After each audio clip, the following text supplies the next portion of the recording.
إلين كان بطلو مراي لبتيو حولها دون دادا الحلبة هركع قوسيو حبرشا كل دا رجيو حميبا لبدلا أوليو في علبة هرقلا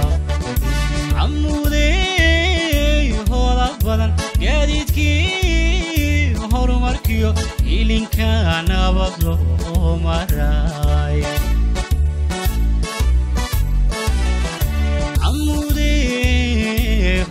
بدن جديدكي هرماركيو إلين كان بطلو مراي لبتيو حولها دون دادا الحلبة هركع قوسيو حبرشا كل دا رجيو حميبا لبدلا أوليو في علبة هرقلا عمودي هولا بدن جديدكي هرماركيو إلين كان بطلو مراي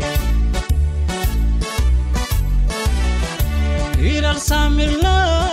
ودنا وما قفوك بعد الحاجة أقنتو نوا هالبيك مركي حامل ذاهو عمود قف ديكتا هانته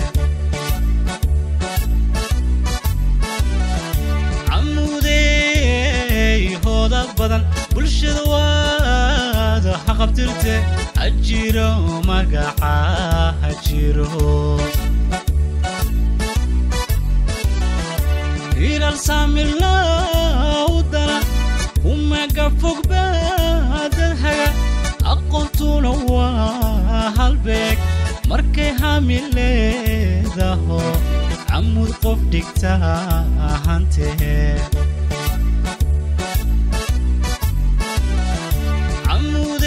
عمودي هودا بدن بلشد واد حقبترته أجيرو مقاحا أجيرو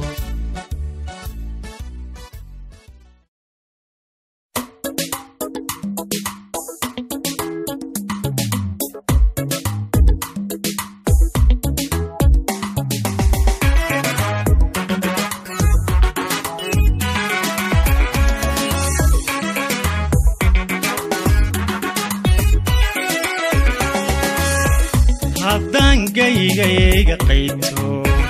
هدان معدنتي وشدالكا هدان هودن كيس قارو نمعد الله لا يقيفشو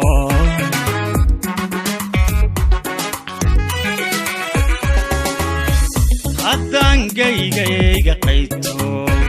هدان معدنتي وشدالكا هدان هودن كيس قارو نمعد الله لا يقيفشو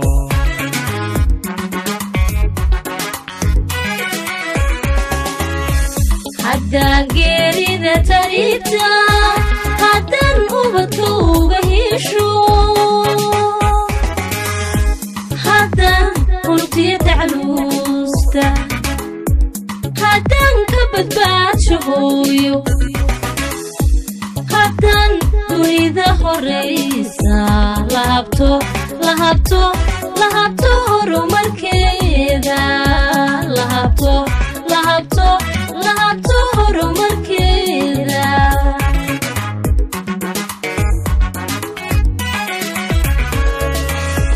هدان قيريدا تريتا هدان أبتو بهيشو هدان قلتي تعلوستا هدان كبت باتشهويو هدان دونيدا هوريسا لهبتو لهبتو لهبتو هرماركيدا لهبتو لهبتو لهبتو هرماركيدا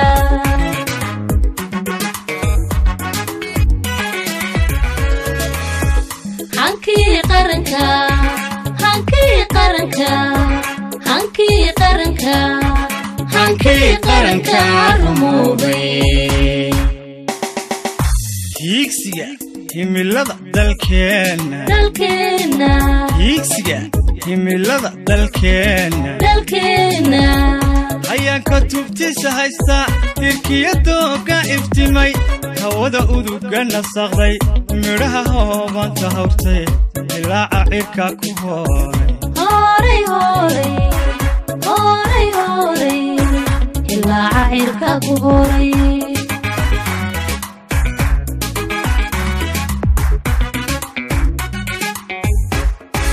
hiigsiga himilada dalkeena hiigsiga himilada dalkeena hayaanka tubtiisa haysta tirkiyadooga iftimay hawada uduga nasaqay midhaha hoobanta hortay ilaaca cirka ku horay ilaaca cirka ku horay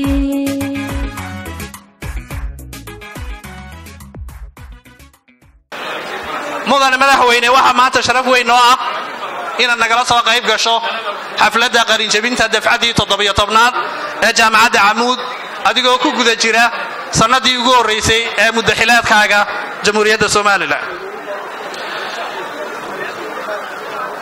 waxaan doonayaa marka hore inaan dhammaantiin idin idhaahdo ku soo dhawaada jaamacadda Camuud munaasabadani waa munaasabad waxbarasho waa mid qalinjabineed waa mid farxad iyo hambalyeyn ku dheehan waxaynu ku furan doonaa si ay munaasabadu inoogu barakowdo haddii alla yidhaahdo aayadaha qur-aanka kariimka oo inoo akhriyi doono sheekh cali maxamed cumar falyatafadal mashkuuran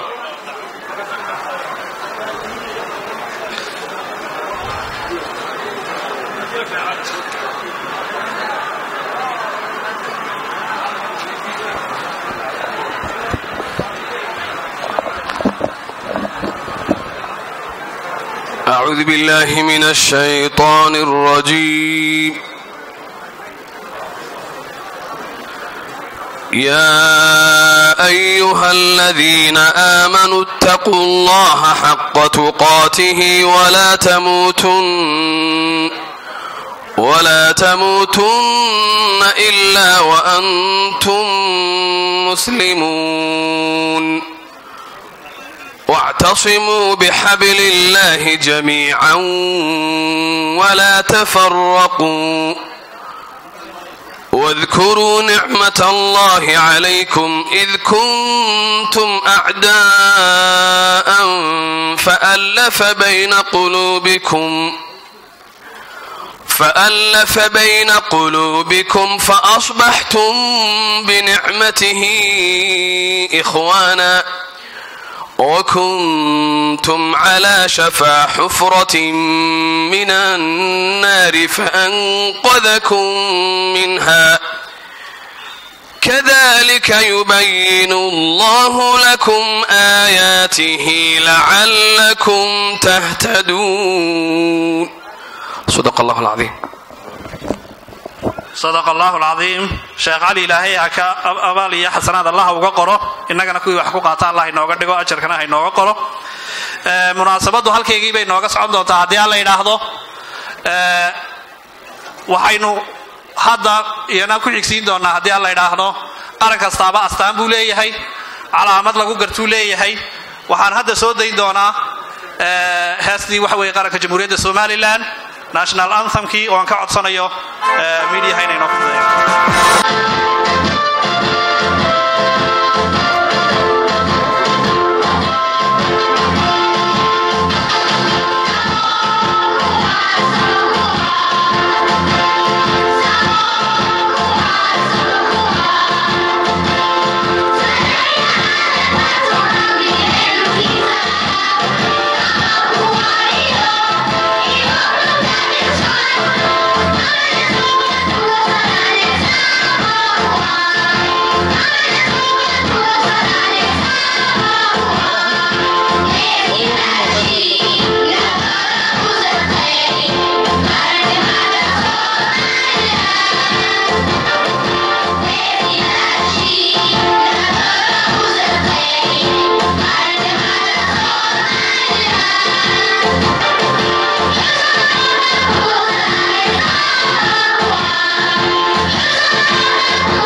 doonaa inaan soo dhaweeyo gudoomiyaha boardka jaamacadda Camuud si uu munaasabada xafladda qaybta xafladda uu inoogu furo waxaan soo dhaweynayaa Xaaji Axmed Miisaan Aare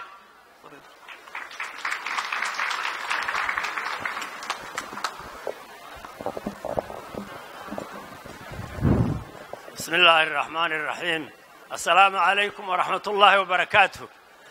dad badan oo kala waxaan soo dhaweynaynaa dawladda madaxweynuhu uu weyn yahay iyo ciidamada ardayda qalin jabinaysa dadweynaha meesha isugu yimiday ee kolkii aan jaamacadda furayna aan isugu imanayna boqolii wax saas hadalkuwaan oo noo fududaa imika farxad baaban hadli kari laana ma indhihii baan iyo aad iyo aad waxa weeyaan wax ilaahay lagu mahadiyo horta ilaahay baa nabadayna siiyey ilaahay baa inoo suuro geliyay halkan inaan maanta jaamacadda nimaadno oo qalin jabintii oo 22 qalin jabintii waa maalintii 22 soo maaha 12 weeyaan waxa kaloo farxada madaxweynihii oo inala jooga oo halkan arday ka ahaa oo macallimiintiisina ag fadhiyaan waxa weeyaan waa qiimo gooniye weeyaan qiimo gooniye awal waxa noo iman jiray inka Saudi Maxamed Bahaw galay haddana waxa noo iman jiray deenahan halkan ka soo bixin maanta qiimo gooniye ay leedahay kolkuu madaxweynihii Camuud ka soo baxay isaguna nasiib gooni u leeyahay isagoo arday halka ka ahaa oo kolkuu fasaxaya in halkii geeli tagi jiray hadduu maanta inta hor joogo waxa weeyaan wax lagu farxo anigu de hadal kalma jireen rag baanta aqooyahan iyo hadal qooma meesha ka buuxday oo furan yahay baa igu waajibahay waxa jirta oo meeshan iga yara muuqata hadii baahi han sheegno ilaahay baana baahanne halkan aad ka soo talowdeen maxay ahayd bariijka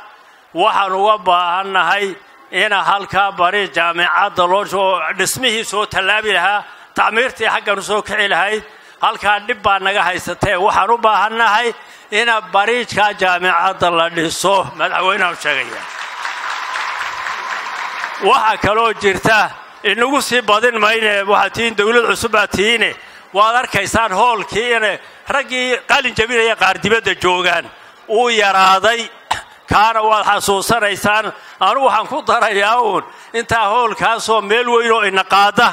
iyo bariijkaas oo wax ka qabataan yaan faraya waad mahadsantiin wana inoo furan yahay assalaamu alaykum wa rahmatullahi wa barakatuh animiga si toos ah ugu gudbi doona inaynu dhageysano warbixintii guud ee ka hadlaysay jaamacadda Camuud horumarkeega ardayda qalin jabinaysa kuliyadaha ay kala yihiin waxyaabuhu sanadkan dheeraadka la ahaa waxaan si toos ah u soo dhaweyn doonaa Professor Saleeman Axmed Guuleed gudoomiyaha jaamacadda Camuud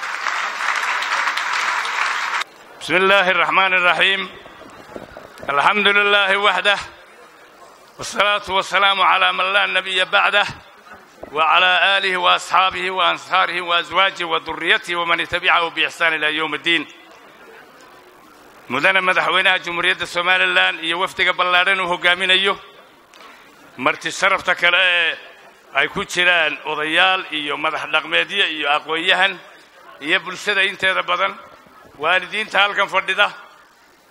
professorada iyo maamulka jaamacadda Camuud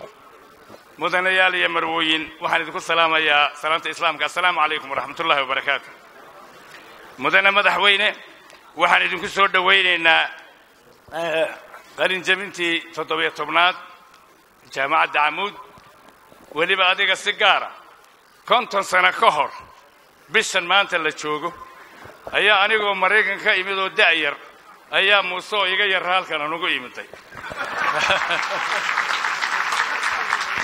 waxa kalaaskii jooga kalaaskooga isna gudoomiyaha bangiga jooga Cali Ibrahim ragii ku jiray wasiirka ganacsiga ayaa isna joogay oo bulshada ka soo bedeshay saacin olka nabadgelyada Ismaaciilnimada waa arkayay marka mission ardaydeedii bariga joogtay 50 sano ka hor halkan maanta jooga Muuse madax قال فرنسيكا wuxuu yiraahdaa good old days hadda good old days ka eego waxa weeye Muuse ardaya Camuud secondary school anigoo macalinkiisii ah maamulihiisina ahaa ayaa maanta isagiina madaxweyne uu noo yahay amuudina ay jaamacad tahay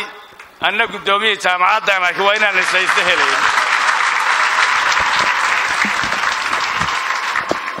muuse madaxweynaha ila kabtamay maalin intaanu xilka qabanno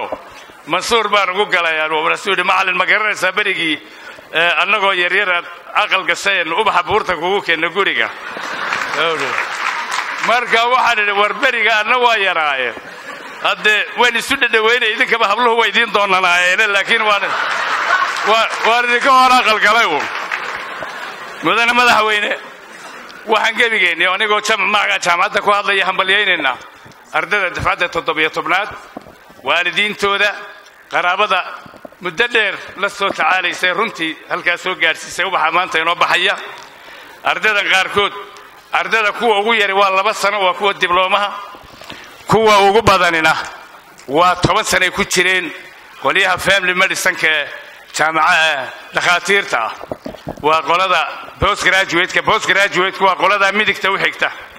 oo 6 sano oo dhakhtarkii hore 1 sano oo internship iyo 3 sano oo takhasus inta kalena intaasay ku wada leeyihiin waxaan aad iyo aad u hambalyeynaa waxaan bogaadinaynaa maanta oo haddana aad iyo aad u comment garaynaynaa guddiga qabanqaabadayna soo qaabisay iyo wasaaradda warfaafinta iyo wacyigelinta oo xafladan maanta live inooga dhigay Soomaaliland iyo Geeska Afrika iyo dabadaba la inaga daawanayo aad iyo aad bay u mahadsan yihiin ardayda maanta qalin jabinaysa waxay ku bilaabeen sanadkii dhaweyta markii ay taanka galayeen 913 of course taban qiimeyn baa jirta waxa qiimeyntii ka gudbay 847 102 waa ardayda master degree-ga wada postgraduate school-ka campus-ka Hargeysa iyo Kacmudeedba waliba ka Hargeysa badan yahay ardayda kale ee undergraduate-kuna waxa weeye 745 oo sida soo socota kala ah dhakhaatiirta takhasuska qaadatay family medicine waa 5 master of public health oo epidemiology sida cudurrada controlka cudurrada iyo waxyaabaha waa 23 master of science in research and data analysis waa ardaydii ugu horeysay ee cilmi baarayaal tababarana oo dalkan ka baxda master of shariica walada shariicada oo masterska qaadanaysa annaga iyo waxa wada wadna jaamacad Suudaan oo waliba iyagu shahaadada bixin doonaan insha Allah master of project planning waa 12 master of MBA oo ah waliba finance and accounting waa 12 master of rural development and pastoral economy waxa weeyaan 18 qolada kale ee undergraduate-ka 745 71 unbaa diploma inta kale waa degree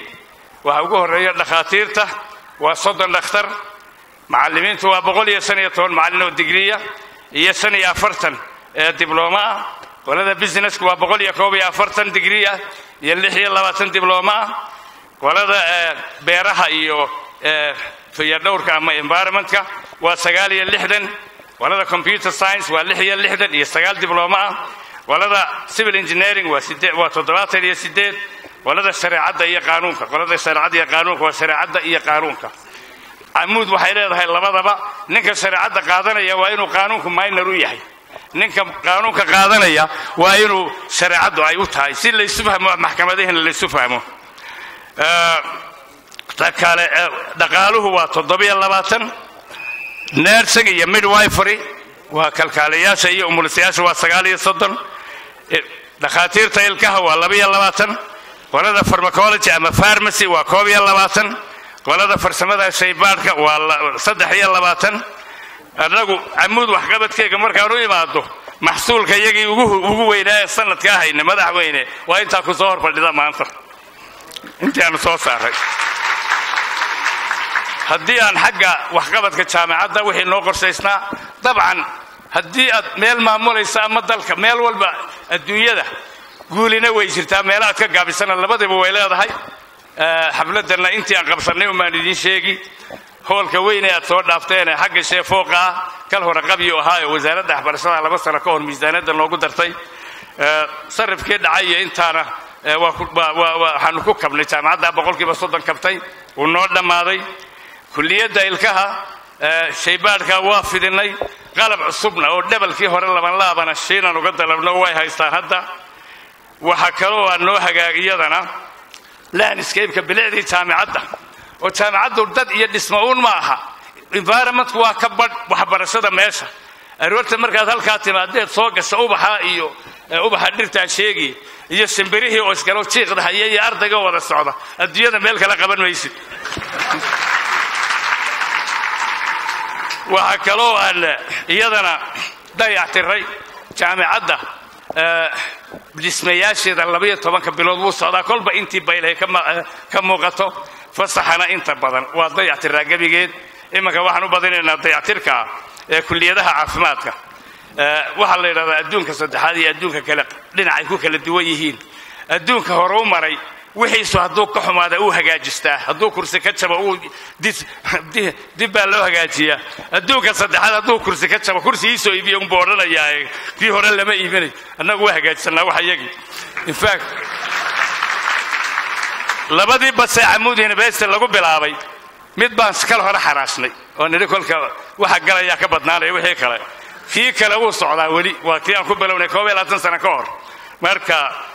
ilaahay mahadina darawaliinta iskale waxa kaloo dayactirka noogu jiray graduation hall-kan oo iyadana hagaajinayo sidii kale hore ka yar qabowsadaan filayo oo aan ku daray air conditioning xaggaasi waa xaggii physicalka ta kale tayada waxbarashada runtii aad iyo aad baan ugu dadaalaa in tayada sanadkii wax noo kordhaan iyadoo jaamacadda aan kormeer badan academic la ku samayno oo faculty based kulliyadaha Amoud ka furan campuskan waa 7 magaalada ka furan tahay qoladan campuskan waxa u qaybsan maalan kulliyad baa weegiiba kormeer kale fasal walba inta xiisadooda baxaya inta laga maqan yahay ama laga maqnaado waaba yar yihiin ka habsaama macalinka habsaama weegiina toddobaadkiina sir baa la qaataayo weega wixii dhacay noo hagaagay waxbarashada tayadii ayaa laga wada hadlaa kulliyadaha caafimaadka iyo kuwa magaalada ee kalena isniin walba iyaguna way siraano arrintaas ay daba galaan waxa kaloo aanu samaynay waana caadi inaanu wax ka badbedelo kolba siyaasadda jaamacadda ee ku saabsan ama ha noqoto imtixaanada ama ha noqoto academic ruleska ama ha noqoto manaahijta oo mar walba markii muddo joogaan wax laga bedelo waad ka warqabtaan oo jaamacadda waxbarashadu waa tijaabo wax run oo joogto ah ma wada aha mana aha waa runku meel gaadha wax run joogto ah waxaynu haynaa oo kaliya quraanka ilaahay iyo sunnada nabiga labada baa run joogto ah waxba laga bedeli karin jaamacadaha waxbarashadu intaa way isbedelaysaa marka manhajkana iyada saasaanu inta badan dib ugu eegnaa waxaan hool sanadkana waliba ku daray inaanu bilowno journal scientific ah oo aanu cilmi baaris kale wixii soo saar ardayda ku taabacaan siisaska ay qoraan oo aanu bilaabayna dhawaan laakiin aanu sharcigeegii iyo maamulkeegiina sameynay waxa kale oo aanu sii xoojinay imtixaanada dibadda laga qaado macallimiinta dibadda looga timaado oo kulliyadaha caafimaadku ay galaan oskiga iyo wixii la xaalmaala oo dhakhaatiirta jaamacadda London ay halkan timaado oo ay imtixaanka iyagu practical qaadaan kulliyadda daawada ee dhakhaatiirta iyo kulliyadda kalkaaliyeyaasha iyo umulisayaasha afarta kulliyadaha kale caafimaadkuna isla imtixaan kulliyadaha u dhigma iyagana laga qaado taa waa arrin muhiim ah because markaad standardka caalamka isku qiyaasayso ayaa horumarkaagu noqonaya mid maxdala ee isleedahay qayrka lama tartamo kaad ka horeyso ka horeeyaan la tartanaa kolba ka waxoogayna dheer iyo la tartanaa inaad ka yartagtay lama tartamo waxa dambe hadaad mar walba eegto waa adigaan hore u maraynba marka kulliyadahaasina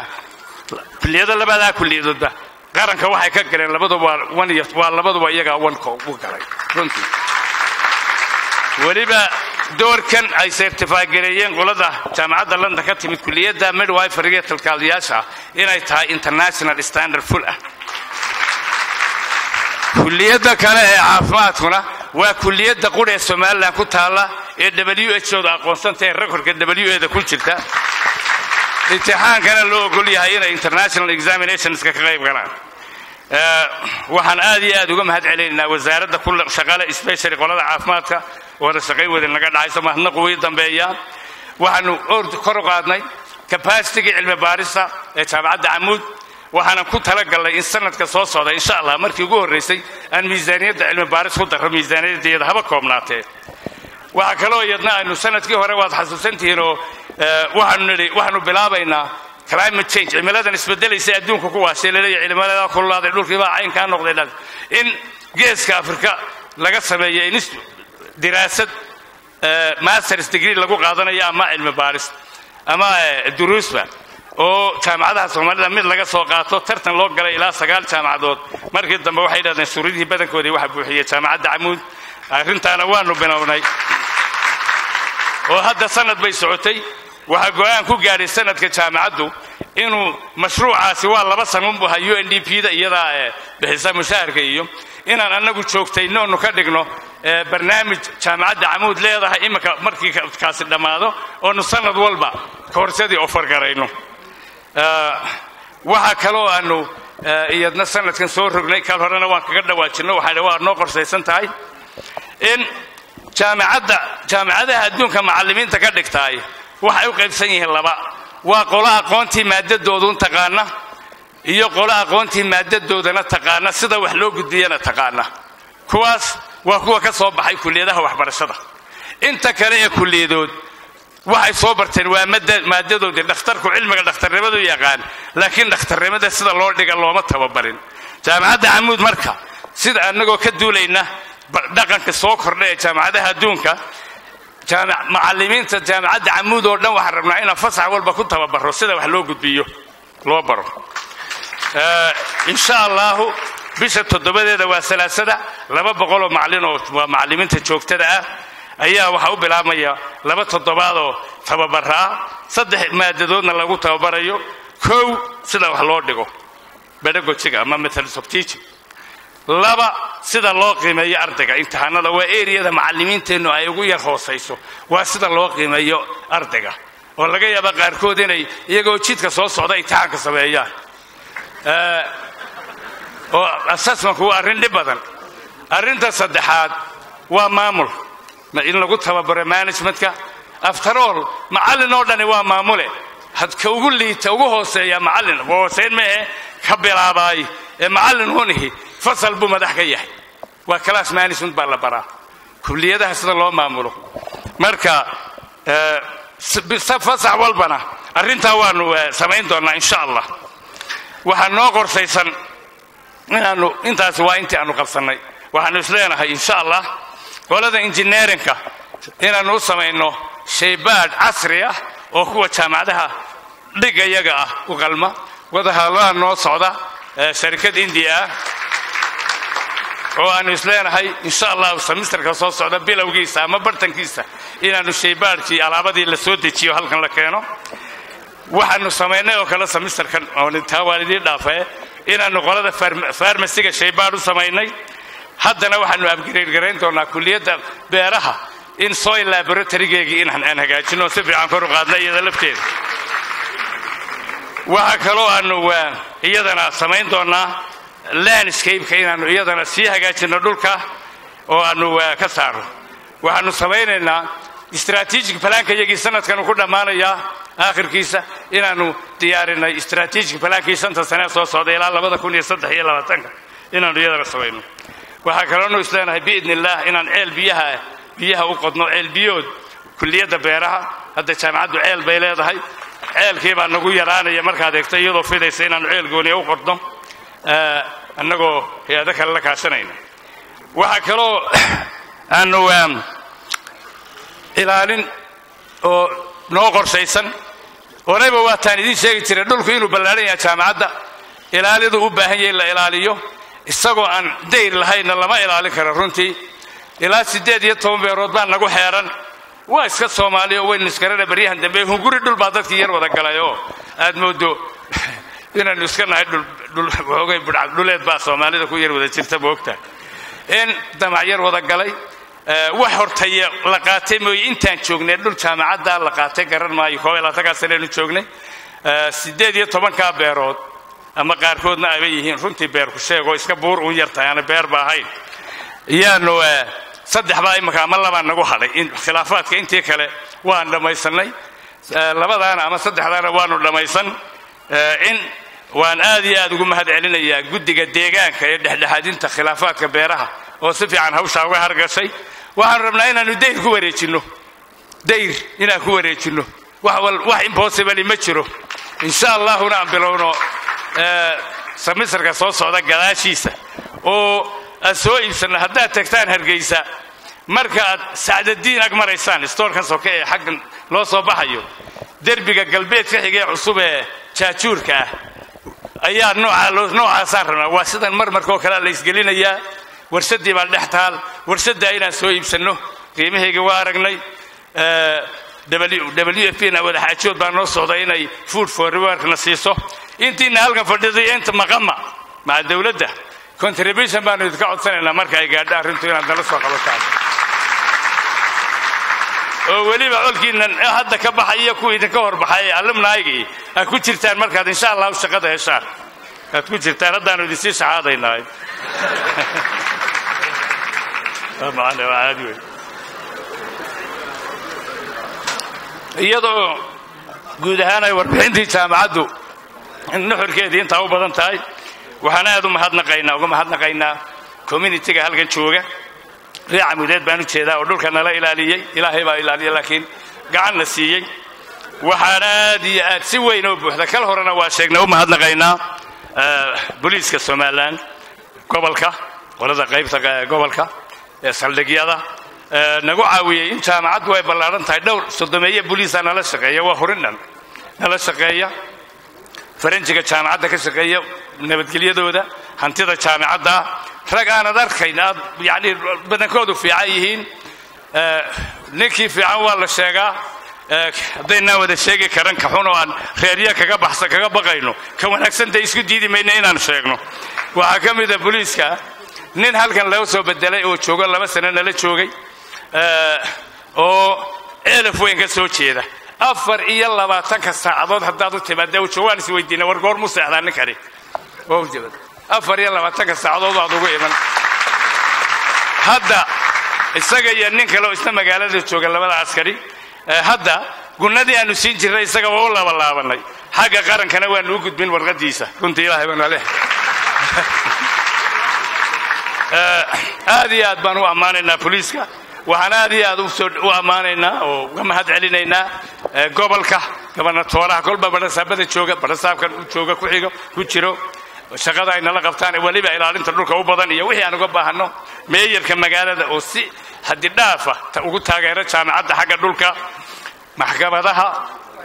dadka maxkamadaha inta iskeenaayo inta badan anaga la noo xukumo la nooma ahdo laakiin cadaaladu bay caamudi u baahan tahay intaana waa ka helaa aad iyo aad u warsan runtii oo si fiican waxaan aad iyo aad ugu mahadnaqaynaa wasaaradda waxbarashada nala shaqaysa wasaaradda caafimaadka dekada berbera oo alaabada aan ka soo dhoofsanay iyo customs-keega airportka Hargeysa Cigaal International Airport iyo customka ku yaala immigrationka oo macallimiin badan oo sheeya nala shaqeeya arday baa naga dhoofto gobolada kale ka timaada aad iyo aad noola shaqeeya publica dadweynaha oo magaalooyinka taageersan waxaan ku shaqeynaa waa moraalka iyo ducada iyo taageerada ay dadkaasina siiyaan iyo sharikadaha nimanka naga caawiyay qalin jabinta oo Somtel iyo Sahal iyo Superdata iyo intaas ay ku jiraan madaxweyne Amoudi kuma taala kalideed meel dhinac systemka waxbarashada ku jirta Soomaaliland wixii dhibayana iyadna wuu dhibaa haddii hoos u dhacdo taasina tanna hoos ma u dhici iyo qaranka Soomaaliland labada context way ku jirtaa Amoudi University waxbarashada aad iyo aad baan wasiirka ugu mahadnaqaynaa hawsha culus ee imika uu bilaabay inuu tababarka macallimiinta kordhiyo Soomaalidu waxay oran jirtay alifka xumaaday albaqruuk ugu sugaa waxbarashada ay dhabka tahay waa runtood oo dee sanadka hore iyo ka labaad iyo ka saddexaad haddii aad dalba kaa yeesho waxbarashadii jaamacaddu waxba inoo tari mayso lana toosin kari maayo in waxbarashada waxay ka kooban tahay inta muhiimka waynu gowraco muhiimka macallin iyo arday iyo manhaj iyo policies iyo qalab iyo hoggaan management intaasay tahay intaa midba geenideed haddii aad mid inaga leeco inaynu si macquula isugu wada dubaridno oo weliba macallimiinta in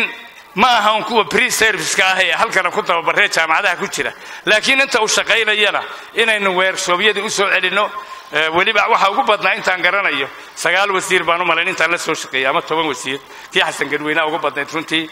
bari jaamacaduna ay elementary-ga macallimiinta elementary-ga tababarayeen inaynu tiina soo celinno oo macallinku laguma dhasho macallinimada macallinka waa la sameeyaa waa tababar macallina iyagoo shaqadooda ku jira inaynu tababarro sida imankaba annaguna aan u bilownay inaynu aanu u garabsannay waxa ummaddana waxaan aad iyo aad u bogaadinaynaa ka jaamacad ahaan maamulka hadda isbedelay oo runtii maamul miyir qaba qorshe miyir qaba ku socda parallel governmentkii dowladihii isbarbar yaacayay aanay jirin ee mid koofiyadli iyo mid kaleba ay ku wada jireen oo in wasiiradii kala dambayna ku soo korodhay nima wasaaraddiisii uu ka adag yahay runtii dowladii waa tii kala dambaysa haddii kala dambaynna waaye ma shaqayso qabiilkii iyo xafiis walba geliya way naga yaraaday haddii uu marmar saluug la helo mistakes waa la sameeyaa bani aadan baa loogu talagalay inuu khalad sameeyo haddii kale malaa'ig ma wada noqon lahayn dowladda waa la toosiyaa dee hadday toosi weydana doorashaa jirta aynu sugno taa lafteeda ilaa maalin baa inoo ballanahay inta ka horraysa siya inaan isxakaaganin inta badan bani aadamka waxa dhiba maanta ma aha wixii ilaahay ku abuuray faqri ma aha dabeecaday wuxuu ilaahay keenay ma howeyn waa wax wada maan meedho bani aadam sameeyey iyadoo warbixinta intaa ku dhan tahay waxaan jeclahay inay istaagaan ardada qalinjabinaysaa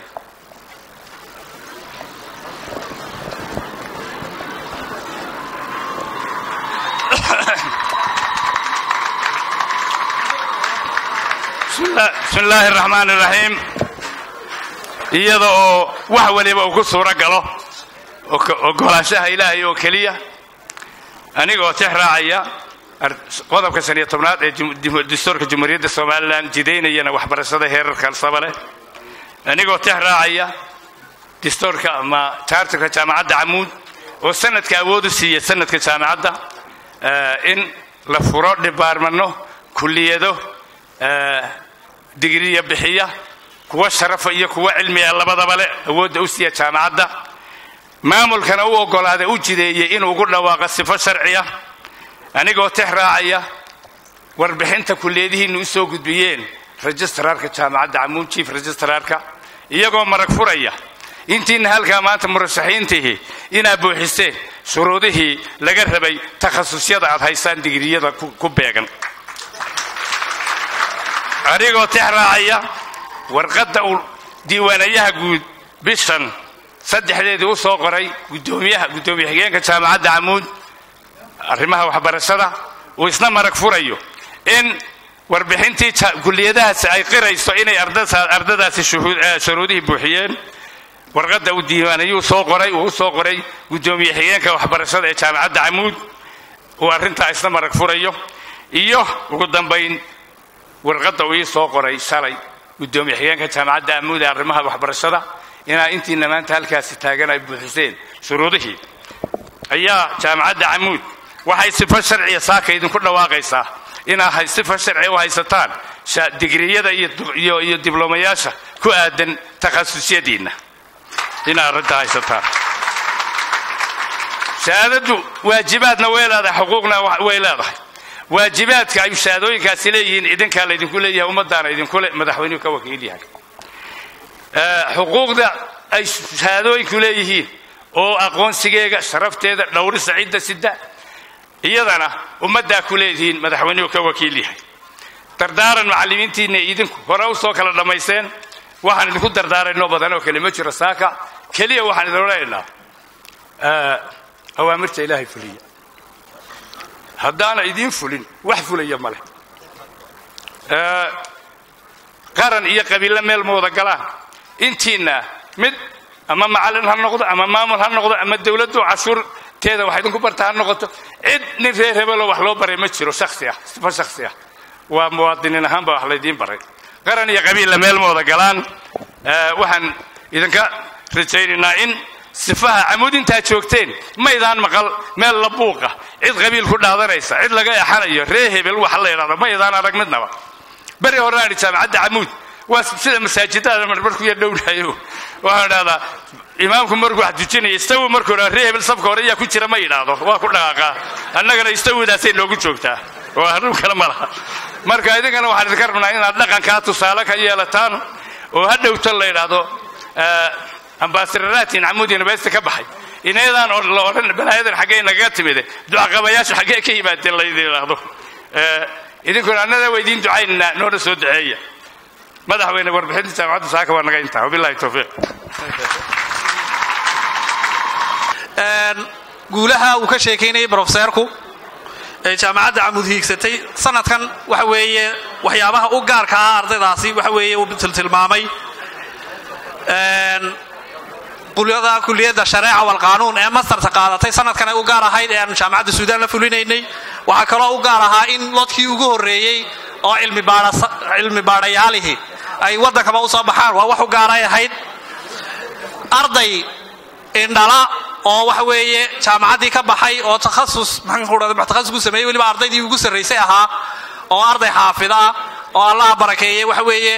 la tartamay kuwii maxaan ku dhahday indhaha qabayna wax u gaara bay ahayd wuuna ugu sarreeyey kulliyadda uu ka socday ee shareeca wal qaanuun ardayga ugu sarreeyey buu ahaa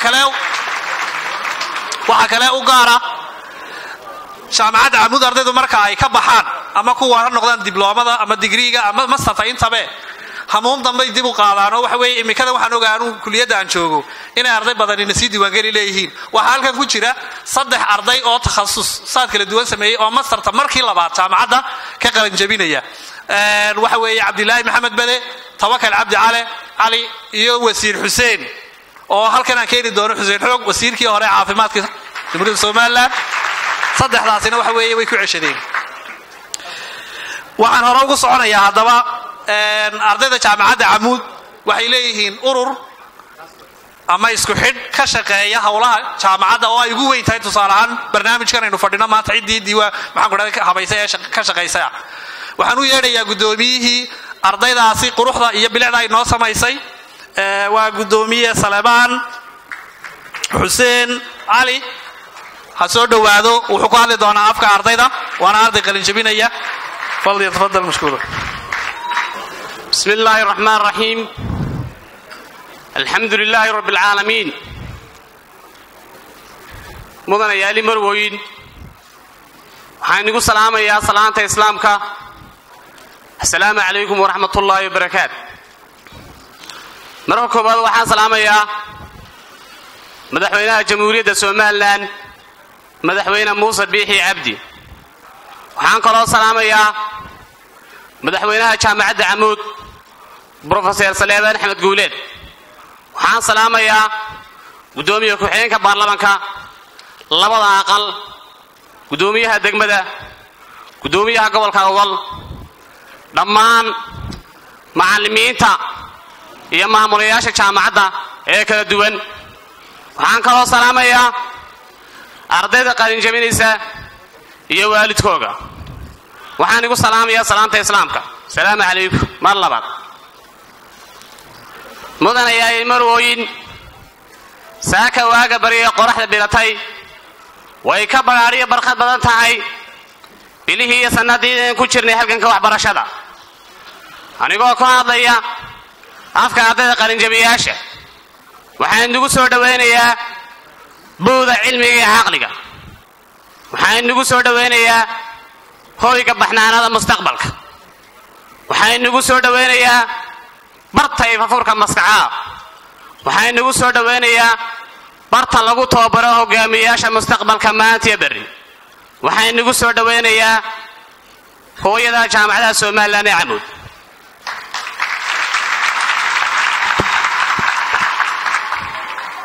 waxaan si gaar ah si go'nimo leh u soo dhaweynayaa madaxweynaha jamhuuriyadda Soomaaliland Muuse Biixi Cabdi oo ah astaanta muwaadiniinta dalka siday jaamacadda Camuud u tahay astaanta tacliinta sare ee dalka doorkan madaxweynaha iyo waftigiisa kuma soo dhaweynayno ubax iyo caleemo qoyan ee qura ee waxaan ku soo dhowaynaynaa cilmi iyo hal abuur lagu gaadhayo riyada dalkan iyo rajada dalkan maadaama halku dhigga xukuumaddiisu ahaa horaa loo soconaya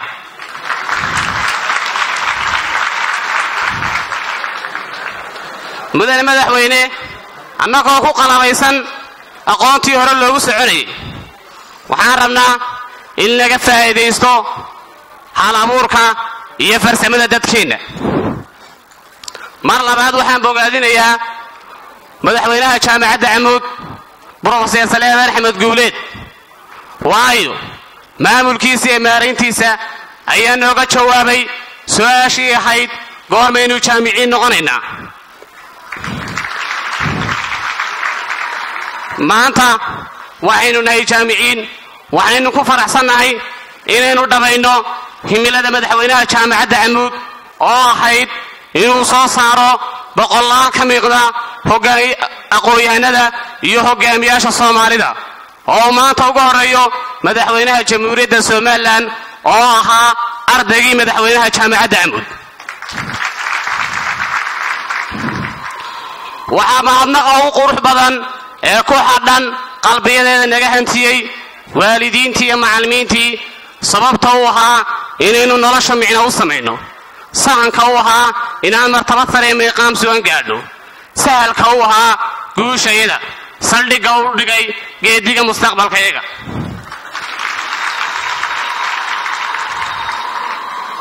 haddaynu nahay qalinjabiyaasha maanta waxaynu qalbiga ku haynaa 16 sannadood ilaa 19 sannadood oo soo baranaynay sida loo wajaho duruufaha nolosha waxaa xiskayga ka bixi karin xiisadihii wacnaa iyo maalmihii xusuusta lahaa xilliyadii aynu noqonnay ardayda samirka iyo macallimiinta xilkasnimada xoogta iyo khibradda muddadaas oon ka helnay waata nooga jawaabtay isweydiinta timaadda munaasabadaha qalinjabinta ee tidhaahda dhammaantii shaqo ma helaysaan haddii aynu nahay qalinjabiyaasha maanta ma rabno inaannu maqalno dhammaantiin shaqo ma heli kartaan haa waa run dowladdayadu dhammaanteen shaqana ma siin karto laakiin shaqa waana muran karnaa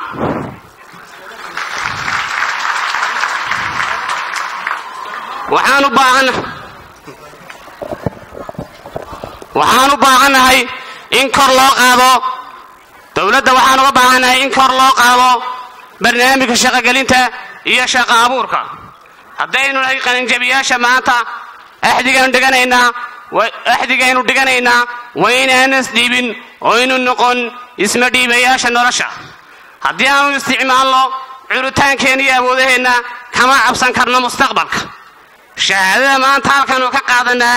keligeed inaga iminayso sidaa daraaddeed waynu hirgelinaa kalsoonideenna tijaabinnaa hafikirkeenna iyo halabuurkeenna inakoo muujinaynaa habdhaqan suuban iyo xilkaasnimo ballanteennu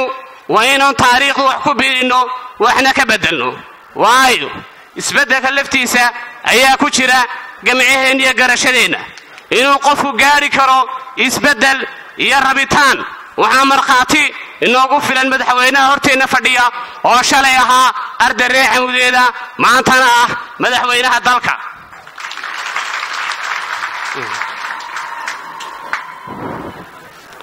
markhaatiga nooleen haysannaa waa madaxweyneheenna mudane madaxweyne annagoo ah qalinjabiyaasha iyo adigoo ah madaxweynaha dalka labadeennu waxaannu ka simannahay inaynu dhabayno riyoonkii ahaa inaan anugu jaamici noqdo aad noqoto hogaamiyaha dalka sidaa daraaddeed waa inaan dowladdeenna waxaan uga baahannahay inaan ka baxno faqriga iyo saboolnimada una anbabaxno iskaashiga iyo isku filnaanshaha waa muhiim inaynu midayno hadafka iyo hawsha si loo maareeyo himilada dalkanu leeyahay mudane madaxweyne anigu waxaan ogsoonahay inta cabka dalkaana u gelinaa yahay natiijada siduu beri noqon doono gabagabadii waxaan aad ugu mahad celinayaa dhammaan ka soo qaybgalayaasha xafladda oo ugu horreeya madaxweynaha jamhuuriyadda somalilan wabillahi tawfiiq.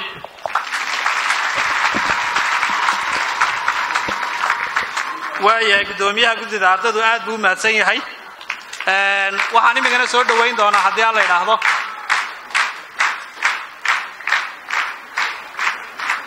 waad mahadsantihiin. waxaan imigana soo dhowayn doonaa shakhsi aan ugu yeedho cilmi daalib dhaba waa Dr. Xuseen maxamed xuseen xoog oo hadda ka qalin jabinaya qaybta mastertii labaad. sababtan uu yidhi waa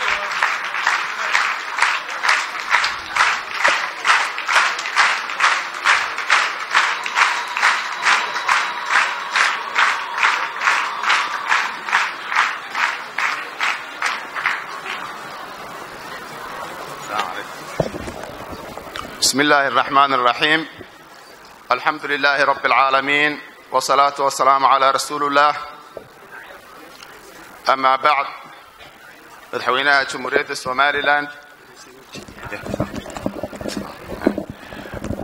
جمهورية سوماليلاند مدن موسى بيح عبدي iyo golihiisa wasiirada iyo madaxda kale ee la socota gudoomiye ku-xigeenka baarlamaanka Soomaaliland mudanayaasha labada aqal maamulka jaamacadda iyo macallimiinta martiirafta kale qiimaha badan madaxweynihii hore ee jamhuuriyadda Soomaaliland madaxweyne Cabdiraxmaan Cali Faarax gobolka iyo degmada Boorame xildhibaanada golaha deegaanka aqoonyahan ka faraha badan iyo martiirafta badan iyo ardayda qalin jabinaysa iyo ehelkooda iyo asxaabtooda saxaafadda ciidanka dhammaan madashan bilan inta fadhida ee taytalada kala duwan leh aan la soo koobi karin waxaan dhammaantiin idin leeyahay assalaamu calaykum waraxmatullaahi wabarakaatu.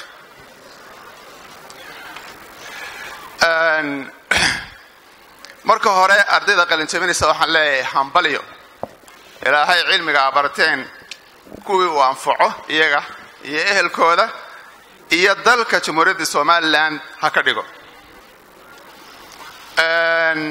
waxa mar labaadka aan aad iyo aad u hambalyaynayaa caqliga iyo cududda iskaashada ee suura geliyay isaga oo Soomaaliland ba ay yabyab tahay 20 sanadood ka hor in ardayda reer Soomaaliland ay ku qalin jabiyaan gurigooda. waa maamulka iyo guddida Camuud iyo magaalada Boorame waxgaradkeeda iyo odayaasheeda cuqaashooda isu tagay baa suura geliyay iyaga ay noo bilaabay inaynu jaamacada furan karno. magaalooyinkii kalena waa ay ku daydeen Hargeysa ku dayato tiri leega tag Burca ku dayatay Laascaanood baa ku dayatay Ceerigaaba ku dayatay waa ogtiin maanta 6 gobolba Saaxil baa ku dayatay 6 gobolba jaamacadaha ka furan. waxaas waxay ahaayeen qoryo xaray waa la samayn karaa in wadanka laga furo jaamacad oo ardayda aanay u suura galinayn dibad u baxaan maanta ay wadankooda ku qalin jabiyaan. aad iyo aad baan u hambaleynayaa. waxay suura galiyeen digrigii koowaad waa lagaga dayday waxay suura galiyeen digrigii labaad waa lagaga dayday insha Allah PhD-gana way suura gelin doonaan waa lagaga dayan dabadeetana waxaanu noqon Soomaaliland wadan aqooneed ayuu noqon doonaa insha Allah. taas waata waxaan leeyahay maamulka jaamacadda madaxweynaha ardayga hore inuu sheegay anna halku dhig kalaan sheegayaa halku dhigida ko leeyeen madaxweyne ku-xigeenka waxa kamid ahayd berri maanta ka fiican qarankan in lagu hogaamiyo berri maanta ka fiican madaxweynaha iyo dawladdiisa inooga wakiila laakiin waxa koow ka ah oo buddigo ah oo lafdhabar ah jaamacaduhu waa inay fuliyaan aragtida iyo halku dhiga berri maanta ka fiican oo waxaan la yiraahdaa continuous improvement joogtaynta yeynta jaamacadaha iyo aqoonta waa inay joogto noqotaa. annaga kuwa naga dambeeya chance naga fiican waa inay helaan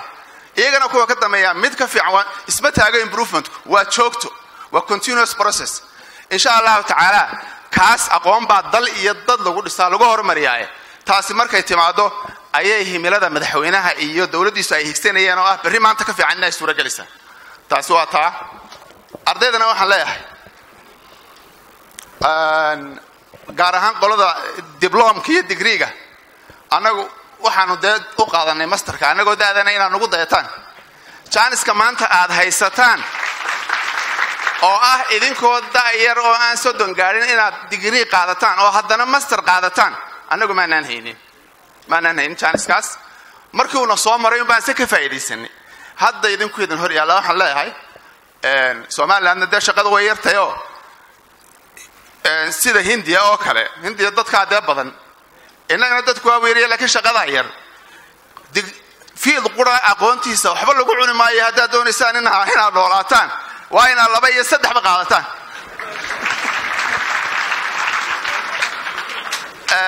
waxaa kaloo iyadana aan ardayda ku dhiirigelinayaa horta hoygaagoo wax lagu bartaa wax allaaliya wax loo dhigi karaa ma jiro hadday Harvard tahay iyo hadday Cambridge tahay hadday Oxford tahay halkeenna waxa aad ku hesho ayaa kaaga wanaagsan waayo halkaan yar baa tegi kartaa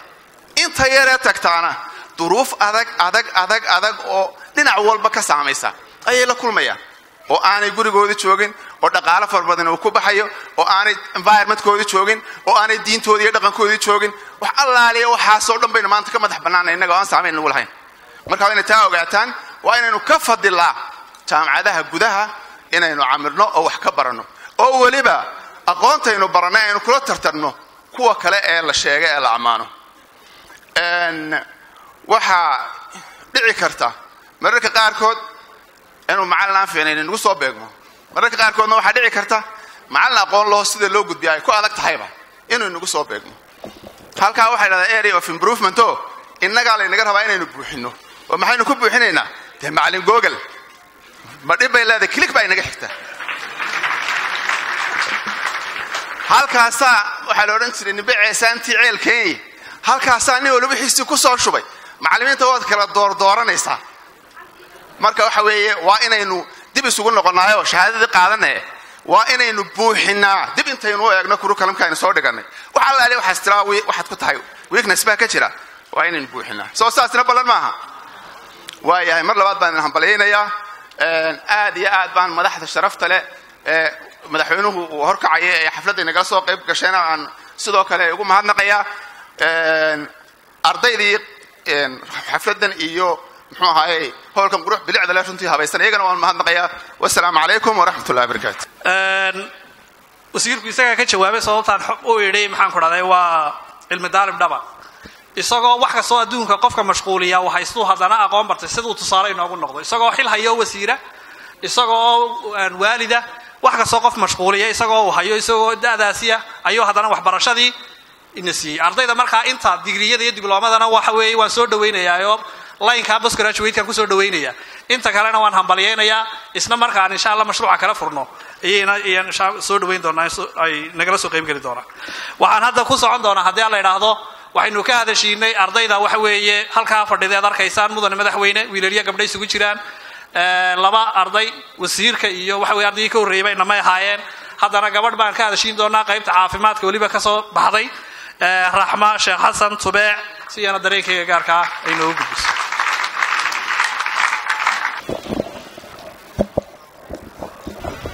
بسم الله الرحمن الرحيم الحمد لله الرحيم الغفار الكريم القهار مقلب القلوب والأبصار عالم الغيب والأسرار وأشهد أن محمدا نبي وحبيبي رسول الله أحبني قبل أن أراني وفي فراش الموت كان يقول أمتي أمتي وبعد waxaan salaamayaa waxaan salaan aad u mahadnaq iyo salaan isku jirto u celinayaa madaxda heer qaran ilaa heer gobol oo ugu horeeyo madaxweynaha jamhuuriyadda Soomaaliland mudane Muuse Biixi golaha wasiirada la socda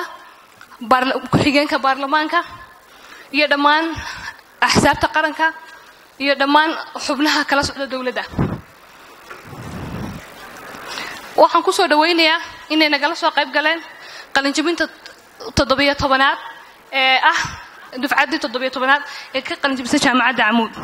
waxa farxad aad u ballaaran oo ah mudane madaxweyne inaad nagala soo qayb gasho qalinjibinteedan maanta oo ku tahay qalinjabintii ugu horeysay ee ka soo qayb gasho markaan ku dooranay kadib inaad noo noqoto madaxweynaha jamhuuriyadda Soomaaliya waxaa sidoo kale salaamaya maamulka jaamacadda oo ugu horeeyo Professor Suleymaan Axmed Guuleed maamulinta hormoodada kuliyadaha macallimiinta xoogooga iyo waqtigoogiiba na siiyay inaan soo gaadhno maanta oo kale waxaan mahad aad u ballaaran oo kale u celinayaa waalidkayaga dhammaantood hooyo iyo aabbo waxaan leenahay hooyo iyo aabbo ma gudi karno abaalkaad noo gasheen ma gudi karno waqtigii dheeraadna soo ag joogteen ee nagu soo barbaariseen inaan maanta oo kale soo gaadhno laakiin waxaan leenahay waad mahadsantihiin waxaad noogu dartiin duco iyo inaad tusaaleyna siisin oo waxbarashada halkaa ka sii wadno if iyo aakhiraba garabkiina joogno oonan hormood iyo aqoon wanaagsan ku soo celino dalkayaga sidoo kale ugu dambeyn waxaan salaamayaa culimadiinta salaadiinta oday dhaqameedka iyo bulshada inteeda kale nagala soo qayb gashay qalinjabinteeda waxaan dhammaantiin nagu salaamayaa ahla taxiya wahiya taxiyatu islaam salaamu allahi calaykum waraxmatuhu wabarakaatuh haddaan salaan intaa kaga soo gudbo haddaan wax yaro kooban ka sheego ardayda maanta qalinjabinaysa dhammaan ardayda maanta qalinjabinaysa waxay ku kala duwanaayeen waqtiga aan wax soo baranaynay waxaan ku kala duwanayn cilmiga soo baranaynay laakiin waxaan ka sinayn inaan dhammaanteen bixinaynay dadaal si aan maanta oo kale qof walba u xaqiijiyo hadafku doonay waxa sidoo kale haddaan dhammaan waxaan ka kooban yahay dhammaan waxaan wada nahay inteeda qalinjabinaysa maamulayaal waxaan nahay macallimiin waxaan nahay xirfadlayaal caafimaad waxaan nahay beerolayaal waxaan nahay shaybaarlayaal dhammaan waxaan nahay horumarinta iyo tiirkii ummadiina waxay Soomaalidu ku mahmahdaa geel u wada jira haddana uu kala jira haddaan wax ka sheego kuliyadan aan ka soo baxay oo kuliyada caafimaadka waxaan soo wadnay muddo aad u badan oo 7 sano marka lagu daro 12 sano wax soo baranaynay waxaan wax soo baranaynay 19 sano 19 sano wax soo baranaynay waxa noo dheeray caqabado iyo dariiqooyin aad u raf badan oo naloo dhigay si maanta oo kale naloogu aamino naf bil aadan ugu dambeyntii haddaan in yaroo dardaarana bixiyo anigu inima lihi dhammaan wada qalinjabinay dhammaan shaqa wada helena tusaalaan soo qaato waxaad ka soo baxday arday business tahay waxaad bartay lacagta sida loo maareeyo bari subax markuu waagu bariyo waxaad ku fikir doontaa maxaad ka shaqayn doontaa adigoo hurdo salaadka subax ka soo baxay haddii aad aragtid jagada ka soo horjeedo la jeexayo waxa la raadin doonaa cid dhista amba ciid gurto kuliya ha oran hurdadii bay igaga ciyaareen laakiin dharka qaado shaqay laana aabaha xagaa suuqa soo shaqeynay suuq lacag kuugu bixiyo lacagtii wataas xagaa ka qabo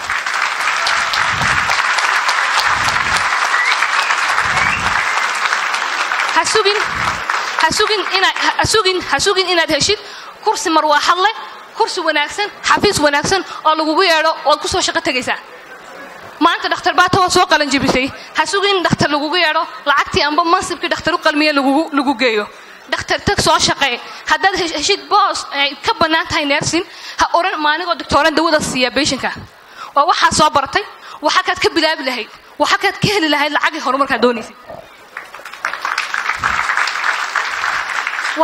waxba yaan hadalkaynu igu dheerayn hadalka dhammaan waa la soo wada maray waa la soo wada hadlay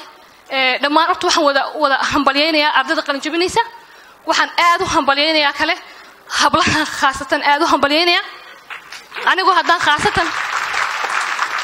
anigu in yar haddaan hambalyo celiyo waxaan u hambalyaynayaa kow aabbahay allah u naxariisto u dhintay aabbahay waxaan leeyahay ilaahay jannada kaa waraabiyo waxa kaloon u ducaynayaa oonu mahad aad u ballaarin u celinayaa hooyaday waxaan mahad aad u ballaarin u celinayaa ani waxaan soo wax baranayay 7 sano 7daan wax soo baranayay 4 sano ka mid reer baan lahaa waxaan mahad aad u ballaarin u celinayaa sawjkayga waqtiga badan soo ag taagnaa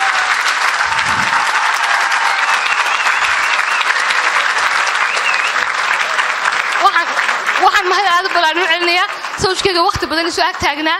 gacan soo siin jiray markaan daalo inta cabdareemo igu oran jiray guush in yar baa kaaga dhiman waxaan leeyahay maanta waan gaadhay hadafkaygii laakiin hadafkayga adiga iska leh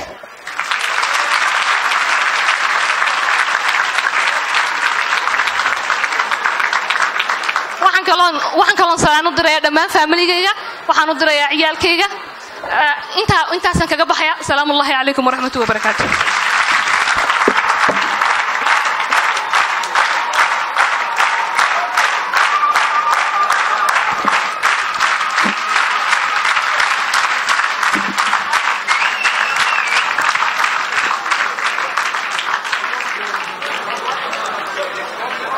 aad bay u mahadsan tahay raxma sheekh xasan tubeec iyadiyo qoyskeygaba allah barakeeyo waxaan hadda u yeedhi doonaa saan idiin sheegay mas-uuliyiin waaweyn baa halkan fadhida waxaan hadda u yeedhayaa madaxweyne ku-xigeenkii hore jamhuuriyadda somalilan cabdiraxmaan ow cali faarax oo maanta ku hadlaya afka waalidku maanta ku hadlaya madaxweyne ku-xigeen بسم الله الرحمن الرحيم والصلاة والسلام على أشرف المرسلين سيدنا محمد وعلى آله وصحبه أجمعين مدحوينها جمهورية الصوماليلاند مدن مصبيح عبدي قوله وزارة انت لا سعوتا مدحدا قرنكي كله ee halkan joogta ee uu ka mid yahay gudoomiye ku-xigeenka baarlamaanka taliyaasha ciidamada howlwadeennada kale ee jooga qaranka halkan jooga odayaasha madax dhaqameedyada salaadiinta culimada aqoon-yahanada waxgaradka ardayda qalin jabinaysa waalidiinta idaylkiinba assalaamu calaykum waraxmatullaahi wabarakaatu ilaah baa mahadle marka ugu horraysa halkan isugu keenay ee inoo suurtogeliyey munaasibadan qaaliga ah inaynu isugu nimaadno waxaan in yar ka sheegayaa sanadkii 1991kii jaamacadda sidan u quruxda badan leh ee horeba u jiri jirtay iskuulkii camuud secondarygii iyo intermediatekiiba halkan ay ahaayeen waxaan 1991kii nimi iyadoo iskuulkii dugsigii sare lagu leefo la bililiqaystay oo iskuulka secondaryga ah laba jiigood ka maqan tahay baan nimi meesha nimankii waashmaanadii ee ilaalinayay allah u naxariistay wax kama noolan marinayaa hadday nool yihiinna ilaahay cimriga u siyaadiyo haddii ay dhinteenna ilaahay u naxariistee waxaan ku yidhi labadan jiigood yaa ka qaaday waxay yidhaahdeen dabaysha ka qaaday waxaan ku yidhi maxaa ka maqan dugsiga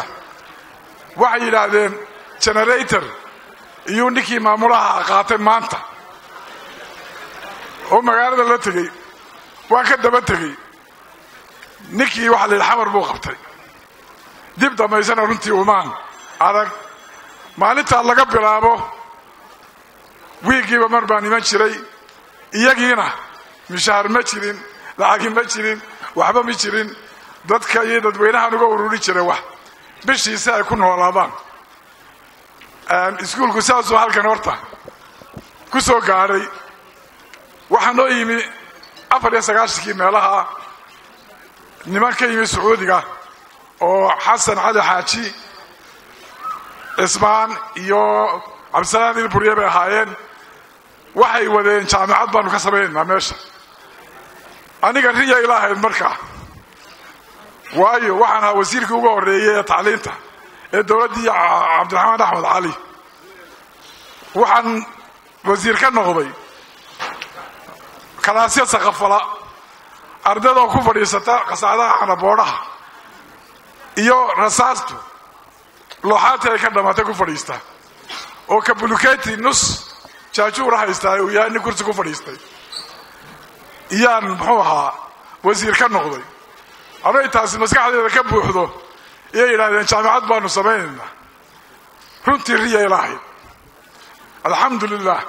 ilaahay waa kaa suurtogeliyey wixii ragu kaco rabbina aqbalo way rumoobaan waxaan u ducaynayaa in alla intii hawshaa iyada ah ama riyadaasi inay rumowdo ka shaqaysay ee dibad joogtay ee guda joogtay ee maanta halkan inay muuqaalkaa yeelato jaamacaddani intii ku dadaashay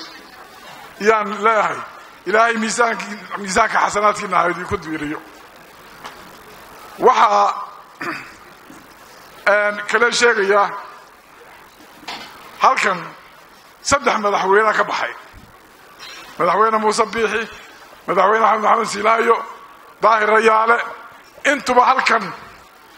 iyay muxuu ahaa ku abtirsadaan waxaad ku abtirsadaan waxaan ka bari ilaahay ka bariyaa in dalalka kale ee Soomaalida inagu xiga aynu jaarka nahay dad badan oo ka yimid halkan fadhiya in iyaguna dalalkooda ka noqdaan madax oo madaxweynayaal ka noqdaan oo amuudi ay noqoto warshadii soo saaraysay madaxda dalalkan ay Soomaalidu degto oo dhan yaan ilaahay iyagana uga bariyaa waxa kale aanu sheegayaa nasiib wanaagsan inay heleen aniga madaxweynaha iyo markaan iskuuladan ka baxnay anuu sheekh baan ka baxay sheekh baan ahaa waxaanu cilmi u doonay udlub ilmu walaw kaana fi siin China agteeda dalka Kazakhstan la yiraahdo Kyrgyzstan la yiraahdo oo Shiinaha xadkeeda ku taala yaanu cilmiga u doonay idinkana qaar baa 2 kiiloomitir soo lugeeyay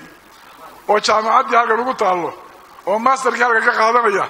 ka ugu fogay malaha China ay u tahay wax weyn nimanka ka yimid muxuu ahaa dalkan aynu jaarka ee Soomaaliya iyo halkan malaha China u tahay waa nasiib inida aan helin ilaahay waxaan ka barayaa inuu inoo sii siyaadiyo waxa soo dhan wax lagu gaaray nabadgelyada lagu gaaray inuu nabadgelyada inoo siyaadiyo oo inoogu roonaado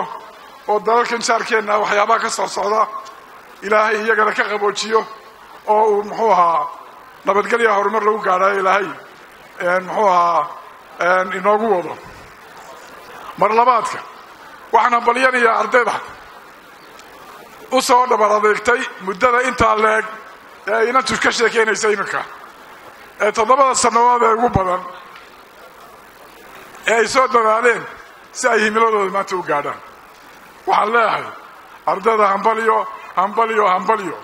waxa kale hambalyeynaya waalidiinta anoo magacooda ku hadlaya waxaan leeyahay ilaahay tacabkiina ma khasaariyo ilaahay awlaadda idin barakeeyo ilaahay iyaga ha ka dhigo kuwa dalkooda dadkooda iyo idinkaba idin anfaca والسلام عليكم ورحمة الله وبركاته jaamacadda Amuud waxa weeye macallimiin ajaanib iyo Soomaali bay isugu jirtaa ka shaqeysa khaasatan barnaamijka mastertu waa barnaamij ay inta badan macallimiinta ka hawlgasha yihiin macallimiin ajaaniba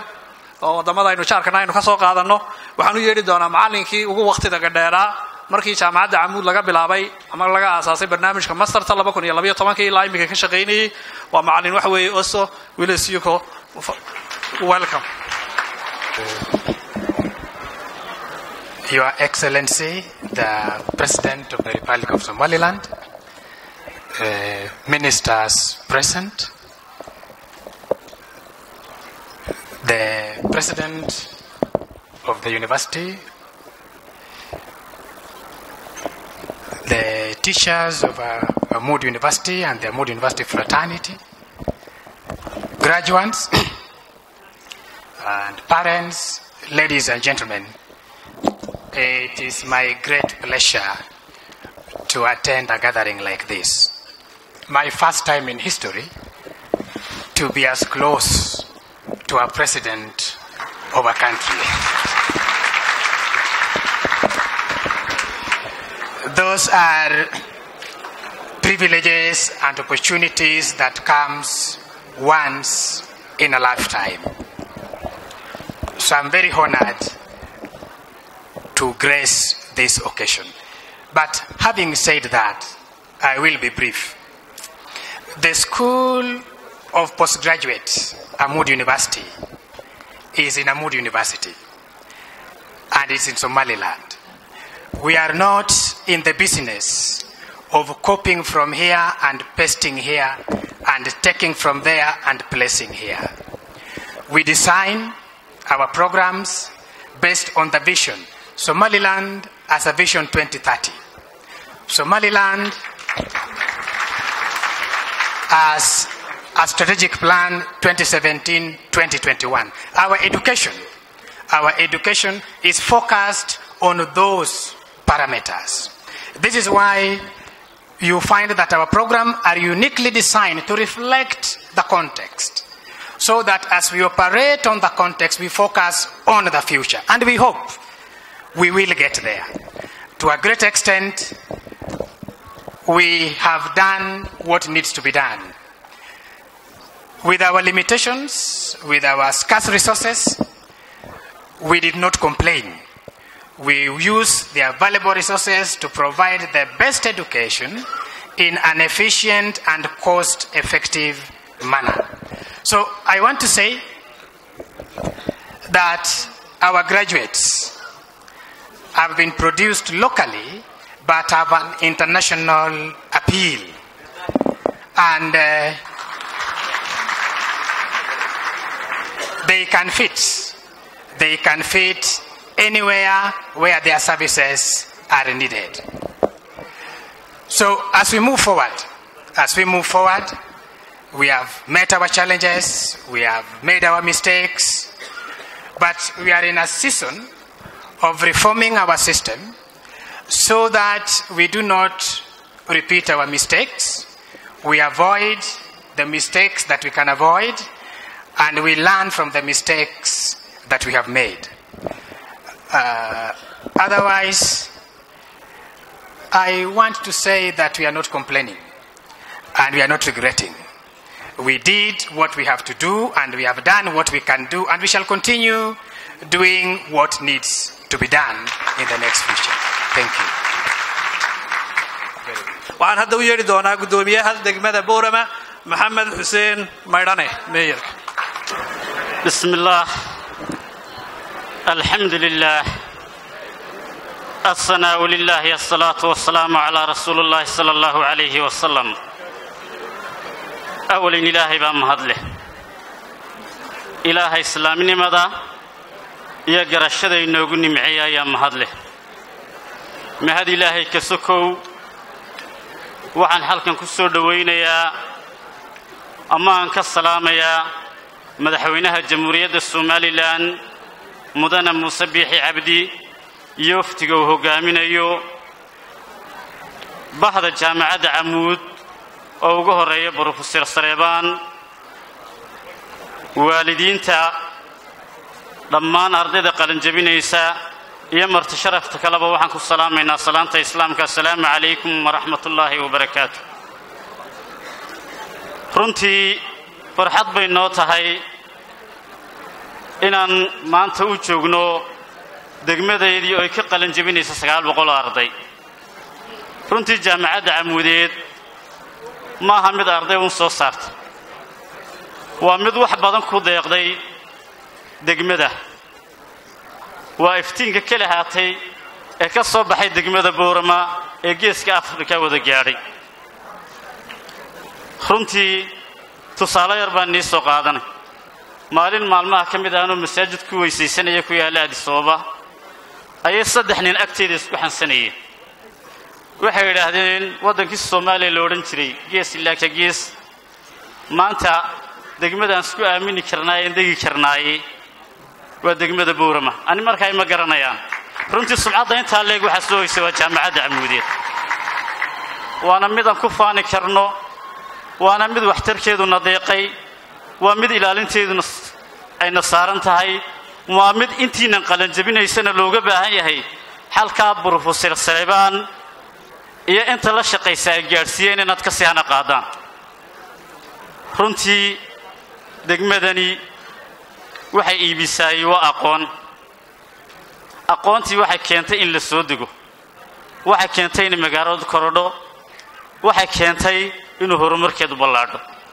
runtii waxaan ilaahay waa dardaaran idinkoo ni ducaynayno oo waxaad barateen aan leenahay ilaahay aqliga iyo cilmigaba haynii barakeeyo. waxaan inaga rajaynaynaa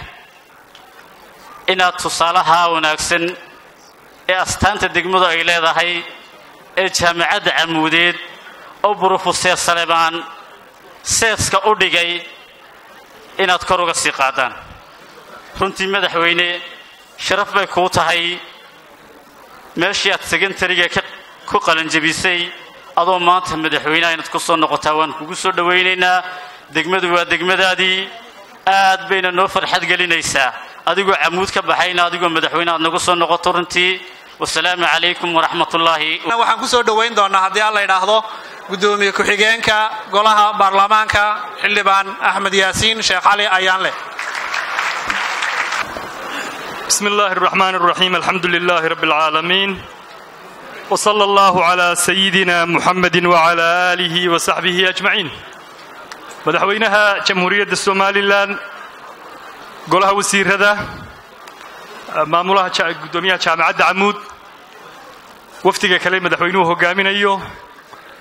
أرضي مانتا قلين شبنتودي يفرحدودي أن لقيب سنة إنه والدين تتعب كبدن صوق لي إيجو ليستي دمانتين السلام عليكم ورحمة الله تعالى وبركاته. وجهرين وحنو هم بليين يا أرضي ذا صوت ذا شيء إيجو شو ينجا دايما هدف كودي وحن كفر أحسن هاي أرضي ذي هل كان أرضي ذا وهد ليس إني كده واتشين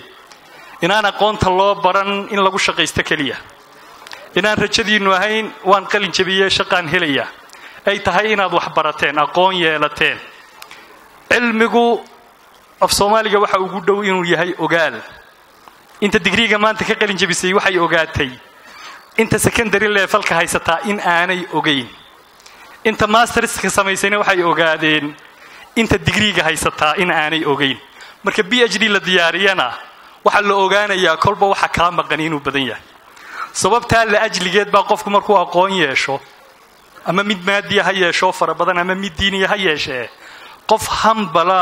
oo tawaaduc badan buu noqdaa sababtu waxa weeye markastoo cilmigiisu kordho wuxuu sii ogaanayaa isagu siduu u yar yahay wuxuu compare gareynayaa aqoonta dunida jirta ilaa aakhira jirta aqoonta dunidan taala inta uu ka yaqaano marka uu isla yaraanayaa waxaan uga baahanahay aqoonta maanta inoo soo baxday maanta ma ihdin niman ama gabdho nin siyaasi hadduu tolaayo ilaa hubka idin dhiibi karo waayo aqoon baad yeelateen oo runtii beenta waa kala garanaysaan waxaan rajaynaynaa marka in dal ahaan iyo ummad ahaanba aad wax inagu soo kordhisaan oo ina kaliya noqon sidii aad lacag u samayn lahaydeen waayo lacagta qofka aan aqoonta lahaynba wuu helaa dad illiterate waxna qorin waxna akhriyin ba billionaires caalamka ah macna badan ma samaynayso waanad noolaanaysaan waxaase sharaf leh waxa aad baratay inaad maskaxdaadii ku darto tuujiso wixii aad dalkaaga ku kordhin lahaydeen noogu dartaan jaamacadda Amuud waxa halkan laga waramay iyadoo iskuulka Amuudeeda in saddexdii madaxweyne ee ugu dambeeyay madaxweyne Muuse iyo Siilaanyo iyo Daayir Rayaalaba ay halkan wax ku barteen maxaa la isweydiinayaa marka waxay la isweydiinayaa haddii Amuudiyada oo aqoon secondary level bixisa ay madaxweynayaashii ummadan u talinayay soo saartay iyada oo aqoon jaamacadeed bixinaysa maxaan ka filaynaa inay noo soo saarto waxaan rajaynaynaa marka inay Amuudi noqoto inay noo soo saarto de fikir caalamiya oo walayna aqoonsan doonaa marka qarankeenu UN-ta ku biiro qaarkood ay ka mid noqdaan xogeeyayaasha guud ee jamciyadda quruumaha gudoomiyayaasha banka adduunka yaani waxa la idin ka rajaynayaa waxay soo saaraysay de wixii lagu darayna inuu ka muuqdo waxay soo saarayso hambaliyaan mar labaad idin dirayaa waxaan kaloon de aad ugu faraxsanahay inaan maanta safarkan madaxweynuhu hogaaminayay qayb ka nahay wixii uu u bishaareynayana aan isaga u dhaafi doono inuu sheego codsiyadii halkan laga soo jeediyay qaarkoodna inuu ka jawaabo waanad mahadsantihiin wasalaamu calaykum waraxmatullaahi tacaala gudoomiye ku-xigeenku aad buu mahadsan yahay hadda waxay noo soo dhowaa guntiya gebagabadii waxa weeye waxaan wargelinayaa in intii ugu dambaysay ee shahaada qaadashada iyo munaasabadda xidhideeda iyo intii ugu muhiimsanayd baa inoo hadhay miidiyaha si fiican soo habayno dadka socodka ay yareeyaan waxa weeye Soomaalidu waxay tidhaahdaa guushu way hooyo badan tahay sanad ka hor halkan madaxweynaha jamhuuriyadda Soomaaliland oo gudoomiyaha xisbiga isla markaana murashixii xisbiga aniga soo dhaweeyay oo khudbad cajiib ah ka jeediyay waxaan isla marmar milahayga gaarka malaha khudbadii taariikhiga oo laga jeediyay Soomaaliland ba ku dooratay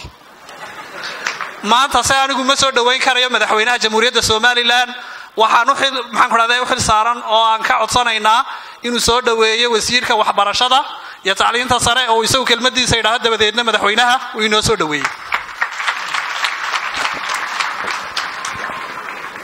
بسم الله الرحمن الرحيم الحمد لله رب العالمين والصلاة والسلام على رسول الله iyadoo sida nidaamku uu yahay uu madaxweynuhu leeyahay salaanta waxaan salaanta mudnaanteeda maanta siinayaa madaxweynaha kadib ardayda halkan ku qalin jabisay ee digriyada iyo diblomayaasha ku kasbatay iyo waalidiintooda macallimiintooda maamulka jaamacadda iyo in allaaliya inta odayaal iyo taageerayaal ka ahaa waxaan ugu dambaysiinayaa madaxdayada kale ee wasiirada iyo inta la socota ayaan dambaysiinayaa waayo idinkaan arkaa inaad mudnaanta leedihiin maanta oo salaanta mudnaanteeda leedihiin runtii munaasabadda tan aniga qalbigayga aad bay u ruxday aad iyo aad baa runtii aan ugu riyaaqay waxaa anigoo wasiirkii waxbarashada ah waxay gelisay han weyn iyo kalsooni weyn iyo inaan runtii aynu taagannahay maqaam aynu ku faani karro ay waxbarashadeennu taagan tahay weliba khaas ahaan jaamacadaheenna weliba khaas ahaan jaamacaddan camuud aad iyo aad baan markaa ugu faanaya camuud way ismuujisay ictiraaf caalamiya ayay heshay way muuqataa kulligeenna wax waajibunaa inaynu isku barbartaagno intaas ayaan ku darayaa waxay ila tahay waad arkayseen oo beryaha kan xoogaa wasaaradda waxbarashada xoogaa iyo yabaqa iyabaa nagu jiray wax kalena iskumaanaan hayn waxaan isku hayna waxa weeye in macallimiin waxbarashada gunta ka soo dhista oo hoosta ka soo dhista aanu soo saarro ayaa qorshe iyo siyaasad noo ah taasaanu ku dadaalaynaa jaamacadda camuudna waxaanu rajaynaynaa inay mutacallimiin badan iyo macallimiin badan oo taana la dhisa ay soo saari doonto aad iyo aad baan idiin soo dhowaynayaa waxaan bogaadinayaa oo hambalyaynayaa ardada dhammaysatay maanta qalinjabinta tan iyo waalidkooda iyo macallimiintooda iyo jaamacaddaba intaa kadib waxaan ku soo dhowaynayaa madaxweynaha jamhuuriyadda somalilan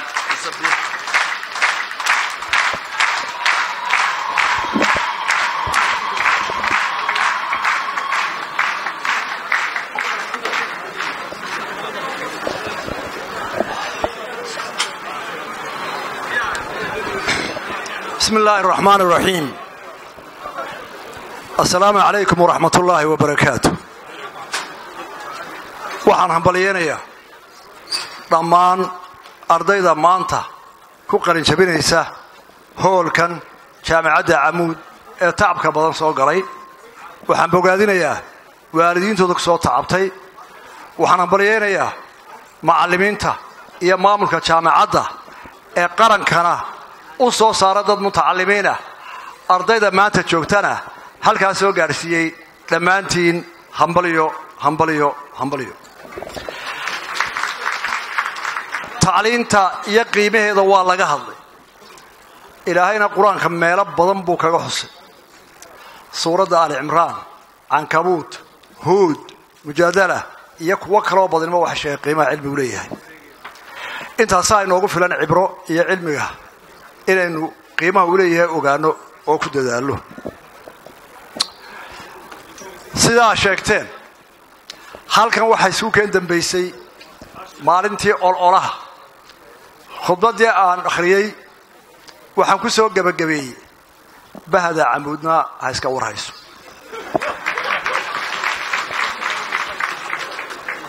waxayla tahay ballantaa xaggiinni waa ka furiseenoo duco iyo codbixinba waa ku darteen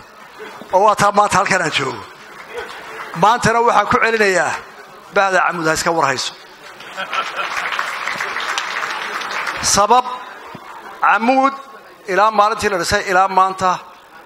waxay koobsatay inay ka soo baxaan dadka ugu aqoon badan somalilan iyo markii soomaalida isu uga jirta camuud waxay xaqiijisay inay aqoonti taallo inay nabadii taallo in horumarkii yaallo sidaa darteed waxaad ka warhaynaysaa madaxweynaha bahda camuudana inaad garab qabataan aqoon iyo tiro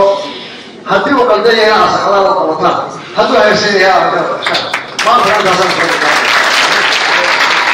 وأبانا عمود وكوكي هاي بروفيسور سليمان سيدة دابلود هدي مدحوينه قرنكو intii si badneed iyo codaysay intii kale ee aanay codanay ugu taageertay ballamaya aynu qaadnay ee dalka sheegteen waa inuu halkoodii horaha loo socdo ha loo sinaado shaqada ha loo sinaado khayraadka dadka equality ha la ahaado dawladda ha la wada lahaado inagoo isku duwan aynu hore socono ballanti weyn oo taagantay sideedii bilood waxaanu ku dadaalay marka u horeysa xageenu wax ka dhaqaajinaa dawladdii hal la koobaa la yidhi duruufo kalena waa jiraan oo inay baadisa doonayaan intii itaalka iyaga ahayd waanu koobnay waxaa in badan la naawilayay oo nalagu dardaarayay xukuumadda waxa isku taxaa odayaal isku wada ah oo 70 gaadiyo 60 kooda dhaafa oo meesha ku daala oo aan firfircoon lahayn oo hadda ay qoon leeyihiin ku dul seexda miiska waxaan isku daray inaan dhalinyaro u dhiibno waliba aqoontooda ku qaatay dalka gudihiisa iyo jaamacadaha inay badanka kaabiradku noqdaan baan ku dadaalnay waxaana u badan yihiin maanta dhalinyaro ka qalin jabisay jaamacadaha dalka gudihiisa oo garanaysa waayaha dalka dabcan way ku jiraan qaar da'weyn iyo qurba joogba laakiin waa u badan dhalinyaraha ka soo noqdayna waa ogtihiinoo dadka haddii la yidhaha waxa la bedelo waa dadku waa wuxuu jecel yahay wax walba meesheeda yaalaan hadaa tiraa kursiga xagga saan u jeedinayaa waxaa noqonayaa wax ku qariiba markaa imika hawsha badan oo waasa waxa weeye waa maxay dawladda wada dhalinyaradii dad aan la garanin baa meeshii jooga oo yaa arkayba ma qayilaan suuqa ma yimaadaan maxaad kala sheekeeyaan nin waliba xafiiska sideed uu galaa waxaan ka soo baxay isagoo daalano fayl weysita waliba inta badanna deen waliba 9 fayl habeen kale loogu noqdo ilaa iyagana waa dhalinyaro energy haysa hawl badan oo wax bedelina way baahan tahay intii aanu joognay waxaanu ka dhignay oo aynu ku ballanay markaynu campaignka ku jiray oo manifestadii aanu hor dhignay ka ahayd nabadgelyadu ka noqoto nabadgelyadii baanu ka dhignay waanu xoogga saaray waxaynu ku xogsiinay inaynu horta marka hore xoogga saaro inaynu dalkeena dal ka soo saaro si aynu u barano dalka gudaheena inaynu wax soo saari karno qorshe aan ku campaign galay ah cuntada Soomaaliland ku filan iyo sida loo bilaabayo number 1 waxaanu soo barnaamijka wasaaradda beeraha oo ay tii ugu leeytay waxaan rajaynaynaa maanta waxa uga beera wajaale 12 kiiloomitir distance-keedu uu yahay oo aanu firayno ugu yaraan 5% cuntada dalka lagu cunaanay ka soo baxdo xaaxina inta liblaa waxa uga beeran 900 oo hektar ayaa xaaxina uga beeran waa labada mashruuc oo ugu dambeysay wax laga beera 64 aanay kana soo geyn maca dawladii kacaanka ahayd ee socialism ku waday aanay inta le ka soo saarin meelaha wax laga beero waxa ugu dambeeyay mashaariicda ruushka ee wajaale waa ilaahay mahadi inay wasaaraddu la dadaashay dhalinyaro badan oo aqoon beeraha leh oo u badan kuwii jaamacadaha dalka ka soo baxay oo naf hurdnimo ku shaqeeya oo iyagu gacantooda ula tagaa ay maanta muujiyeen kartida aynu wax soo saari karno haddii aynu dhammaanteen isugu tagno waxaanu ku bogaadinaa wasaaradda beeraha iyo wasiirkoodu inay muujiyeen tijaabo cajiiba oo lagu dhirin karo sanada soo socda inaynu cunto isku badan soo saari karno talabaad waxaanu dardaarankeenu ahaa in wasaaradaha dadka noloshooda taabta aynu xoogga saarno waxbarashada ay ugu horeyso iyo caafimaadku waxaanu door bidnay inaanu u xulno labada wasaaradood cid aqoontooda leh wasiirka ku-xigeenka agaasimaha iyo haddii la heli kara kuwa ku hooseeya waxay bilaabeen qorshe culus oo ah bolosiga sidee buu noqonayaa tacliinta qaranku 5 sano soo socda sidee buu noqonayaa caafimaadka dalku 5 sano soo socda dabcan waa ogtihiin wax kastoo aad bilowdo oo wadada wanaagsan ku qaataa waxa ka hor imanaya caqabado fara badan saa ma ahaan jirin waa maxay waxaan la leeyahay waa siyaasadani taasina waa hor loogu maray mudaharaadkii u dambeeyay tacliinta wuxuu ka dhacay macallimiinta elementary-yaasha dhigtaa ha galeen imtixaan waayo 8 sano dhow waa la qorayo tuula laga furayaa iskuul way fogtahay odaasha hay'ad weydiista way dhistaa markay sanad joogaan maraan macallimiinta iska bixiya deetana macallin tuula tagaya waa uu yar yahay oo aqoonteeda leh nin laga yaabo inaanu ardayda dhaamin oo tuulada jooga ayaa deedan ku qasbaysaa inuu ardayda hortago waxaan doonayaa inuu suulo gaarsiino macallin ardayga dhaamo wax dhigi kara saa darteed waxa la leeyahay macallimiintu ha soo gashaa tababar inta ardayda fasax joogto dabeetana shaydaan baa dhex horday waa la reebayaa waxbaa loo jeedaa cid baa la doonayaa waxba lama doonayo tacliim baa la doonayaa ninkii ka mudaaharadii ninkii diidayooba aqoon baynu doonaynaa waxa kale oo dhibaato ah oo aan doonaya camuud in badan baa aqoon lagu ammaanay hooygii bay ahayd in badan baynu camuud waxaa saa ka soo baxa waxaan doonaynaa inaad xal nagala gashaan bahda waxbarashada oo dhan jaamacadaha oo dhan aan ugu abiilgaraynaya waxaa inagu badan khilaafaadka qabaliga wuu inaga hadhilaayay weliba waa dhila culus waxa weeye bini aadamku markii hore waxaynu dhaqan u lahayn oo caadeen ahayd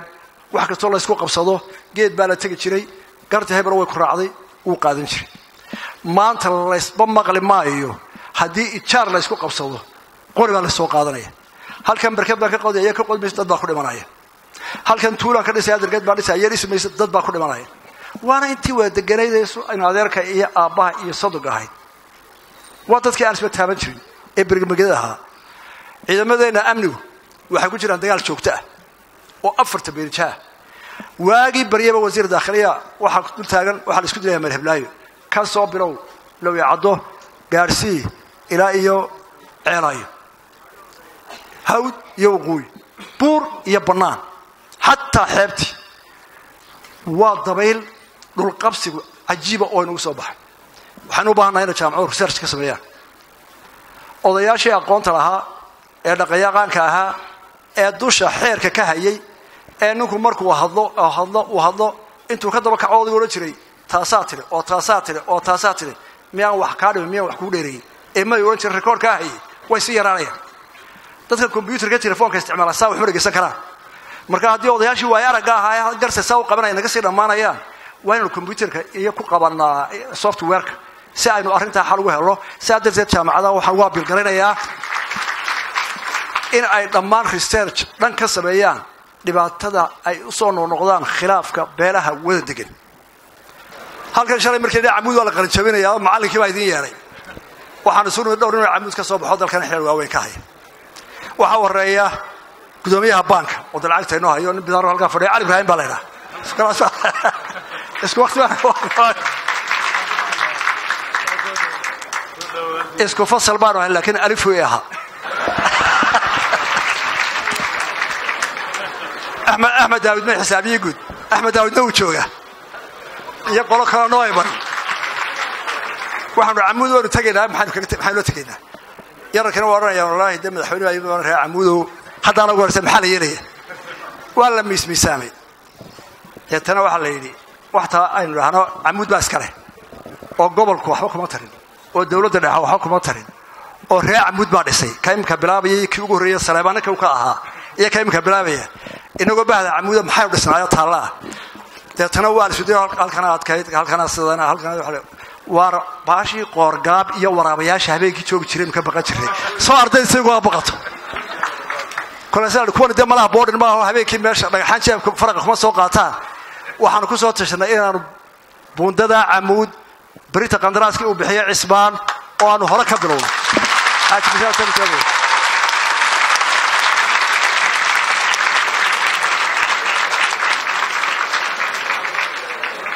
دولة الصوماليات باندسيس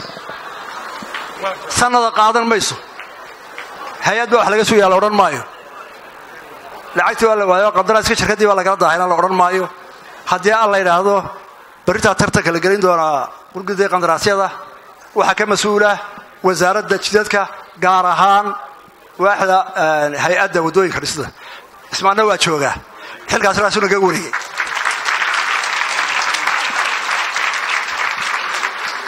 وحي كان لو قبنا يا عمود waxaan isku tagnaa gobol waalidiin arday xukuumad kolba intaanu qaadi karno qof waliba halkan de wuxuu ku leeyahay taariikhdiisa amuud waxaan ugu mahadnaqayaa oo ku soo gabagabeynayaa Soomaalidu maahmaha bay leedahay Soomaalidu waxay tiraahdaa wiilka abtigi u duceeyo qarnaas looma dhigo anigu laba ducaan haday waxaan ku darayaa wiilka macalinkiisu u duceeyaa guul ma gaari waayo ducada horaan u qaatayo abtigay Xuseen xoog bay duceeyo tii qarnaataantana waa qaba ya wartiin ha waxa aad ay weydiiyaa halkan barigi campaign kale aanu ka soo wada hadalnaa oo reeb awdal iyo reer salal iyo reer maroojeex iyo gabilay ay iska wada raacsan yihiin wadada sayrac iyo imka laabda bormi taagan tahay wadadaasa gobolada galbeedka oo dhan ay soo waddo wada haya waa waddo xoog weyn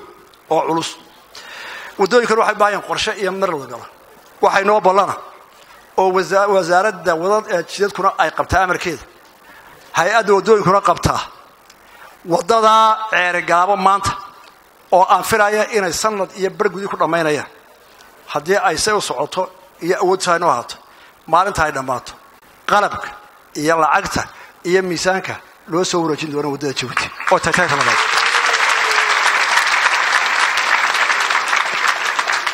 ballanqaadyada waa inay qorshe ku socdaan waddooyinka dalka ugu waaweyn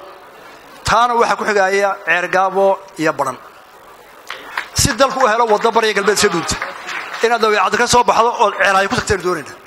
haddii inta ka horraysa aynu ceel shidaala helo wasiirkii macaanta la socdo kolba meel qodqodaye dee bil 6 bilood baynu ku dhammayn doonaa haddii alla yidhahdo kuwaana wasiirkii macaanta le war maxaad soo saartay kolba meel baa la qodaya ad baa la hayaa insha allah mutacalimiinta badan soo socotaa ka saari doonta aad iyo aad waa mahadsantihiin والسلام عليكم ورحمة الله وبركاته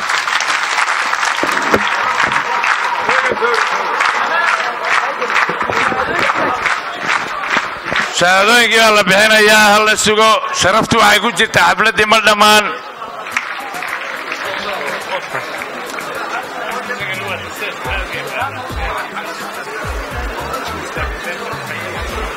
waxaa lagu guddoonsiinayaa shahaadadda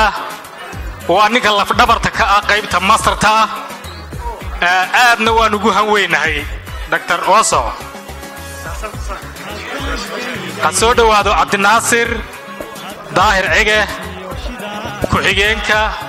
hormuudka arrimaha ardayda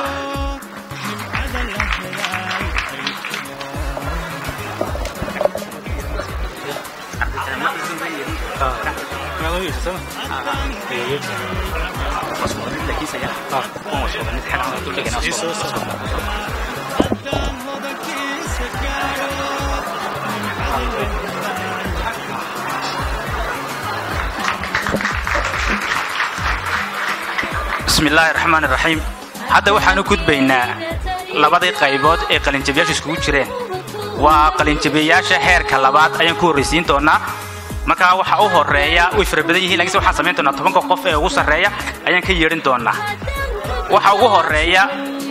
Master of Project Planning and Management waa Cabdicaziz Maxamuud Cali Cabdicaziz waxa ku xiga Master of Public Health in Epidemiology Abdifatah Yusuf Ibrahim waxa ku xiga Master of Science in Research and Data Analysis waa Dr. Hussein waa Nihli Hussein Muhammad Mohammed waa Master of Business in Finance and Accounting waa Mohammed Ali Ahmed waxa ku xiga Master of Education in Educational Management waa Saeed Farah Hussein Master of Public Health in Epidemiology Mahmoud Abdi Mahmoud Master of Rural Development Isa Noor Liban Master of Education in Education Management Ahmed Ibrahim hadda waxaan u yeedhayaa Xaamud Ibrahim Barkhadle oo ka mid ah mas'uuliyiinta jaamacadda Amuud haddana ka qalin jabinaya masterta kulliyadda gaar ahaan Curriculum and Management Xaamud Ibrahim Barkhadle laba arday oo iyaguna master labaad qaadanaya waa Tawakkal Abdi Ali Abdullaahi Maxamed Bade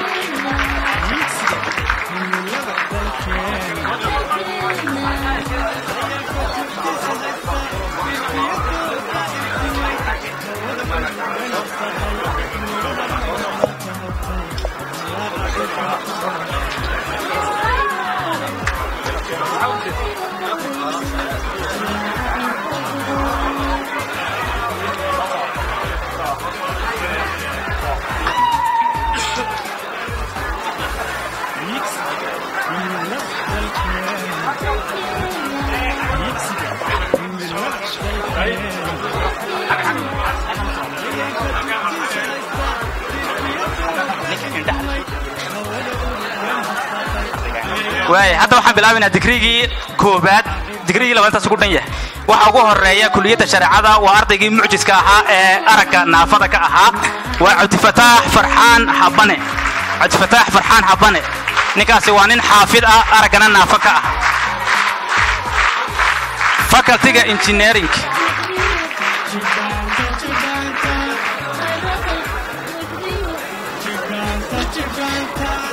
waay ardaygaasi waa arday xaafida waa ardaygii indhahana naafada ka ahaa allaha barakeeyo waana imaamka masaajidkaas weyn allaha ku barakeeyan leena Cabdifataax Farxaan Habane waayahay waxa ku xigta kuliyada engineering-ka gabadh baa ugu sareysa waa Caasha Salaaxudiin Axmed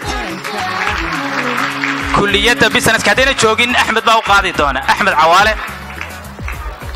kuliyada business-ka gaar ahaan department-iga ugu sareeya waxa weey waa development studies ama barashada horumarka waa Shukri Cabdilaahi Ducaale computing ICT Cabdi Wahaab Yuusuf Cabdilaahi kuliyada beeraha iyo deegaanka waa Cabdinaasir Abiib Maxamuud kuliyada waxbarashada waa Umar Xuseen Jaamac School of Public Health waa Salma Yaasiin Maxamed kuliyada daawada waa Dr. Raisa Ayaan Cabdiraxmaan Cige School of Nursing ama kalkaaliyaha iyo mulisooyinka waa Cabdi Fataax Xuwa Xamse Maxamed Xuseen kuliyada ilkaha Cabdifataax Cusmaan Xuseen kuliyada shaybaarka waa Xakiima Cabdiraxmaan Axmed kuliyada farmasiga waa Idman Cabdi Jaamac falyatafadal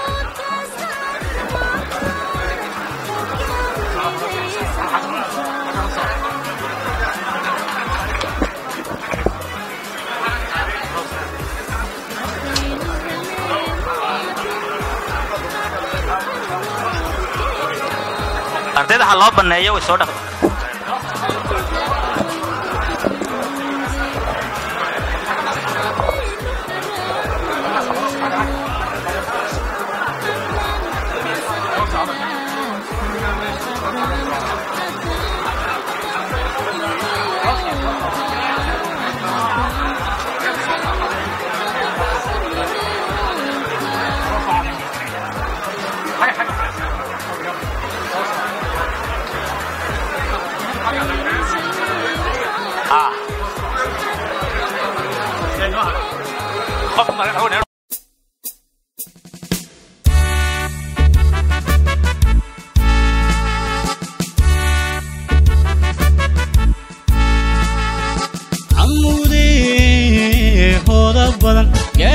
gaadiidkii horumarkiyo ilinka nabad loo maray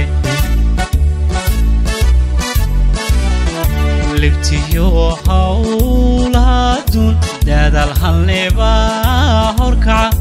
qusiyo habrasha kullida rajiyo hamiba libdhala awliyo ficilba hirgala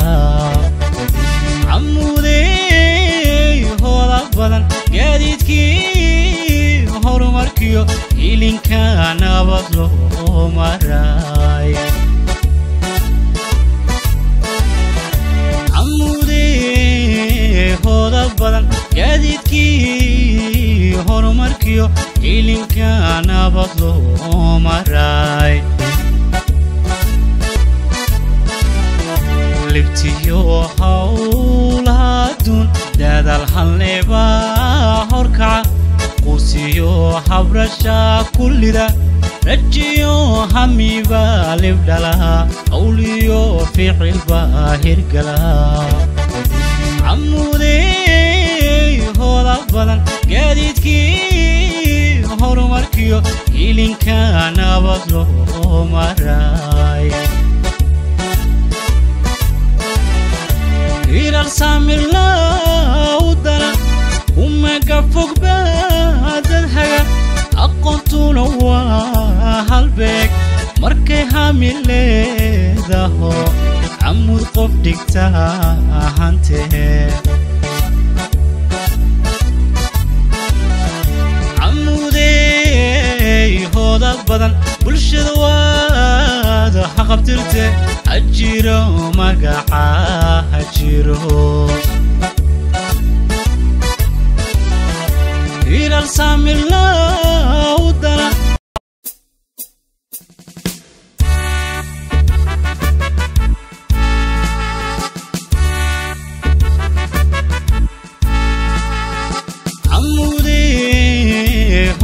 badan gaadiidkii horumarkiyo hilinka nabad loo maray libtiyo hawlaha aduun dadaal halneba horkaca quusiyo habrasha kullida rajiyo hamiba libdhala awliyo ficilba hirgala camuudey hoodad badan gaadiidkii horumarkiyo hilinka nabad loo maray camuudey hoodad badan gaadiidkii horumarkiyo hilinka nabad loo maray libtiyo hawlaha aduun dadaal halneba horkaca quusiyo habrasha kullida rajiyo hamiba libdhala awliyo ficilba hirgala camuudey hoodad badan gaadiidkii horumarkiyo hilinka nabad loo maray ilal saamilaa u dana umaga fog baadad haga aqoontuna waa halbeeg markay hami leedaho camuud qof dhigta ahantee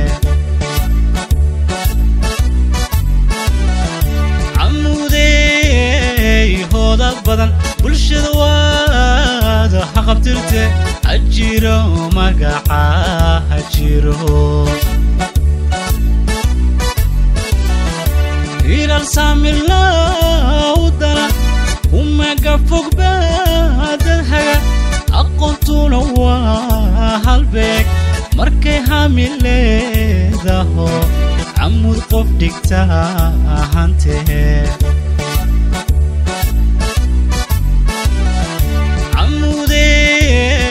hoodad badan bulshada waad haqabtirte hajiro magaca hajiro calanka hawaada lushow iibiya sharaf baatida waxaad huwa tahay yastaan barwaaqiyo haybadlo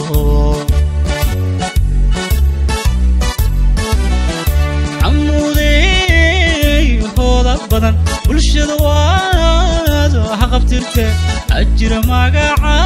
hajiro calanka hawaada lushow iibiya sharaf baatida waxaad huwa tahay yastaan barwaaqiyo haybadlo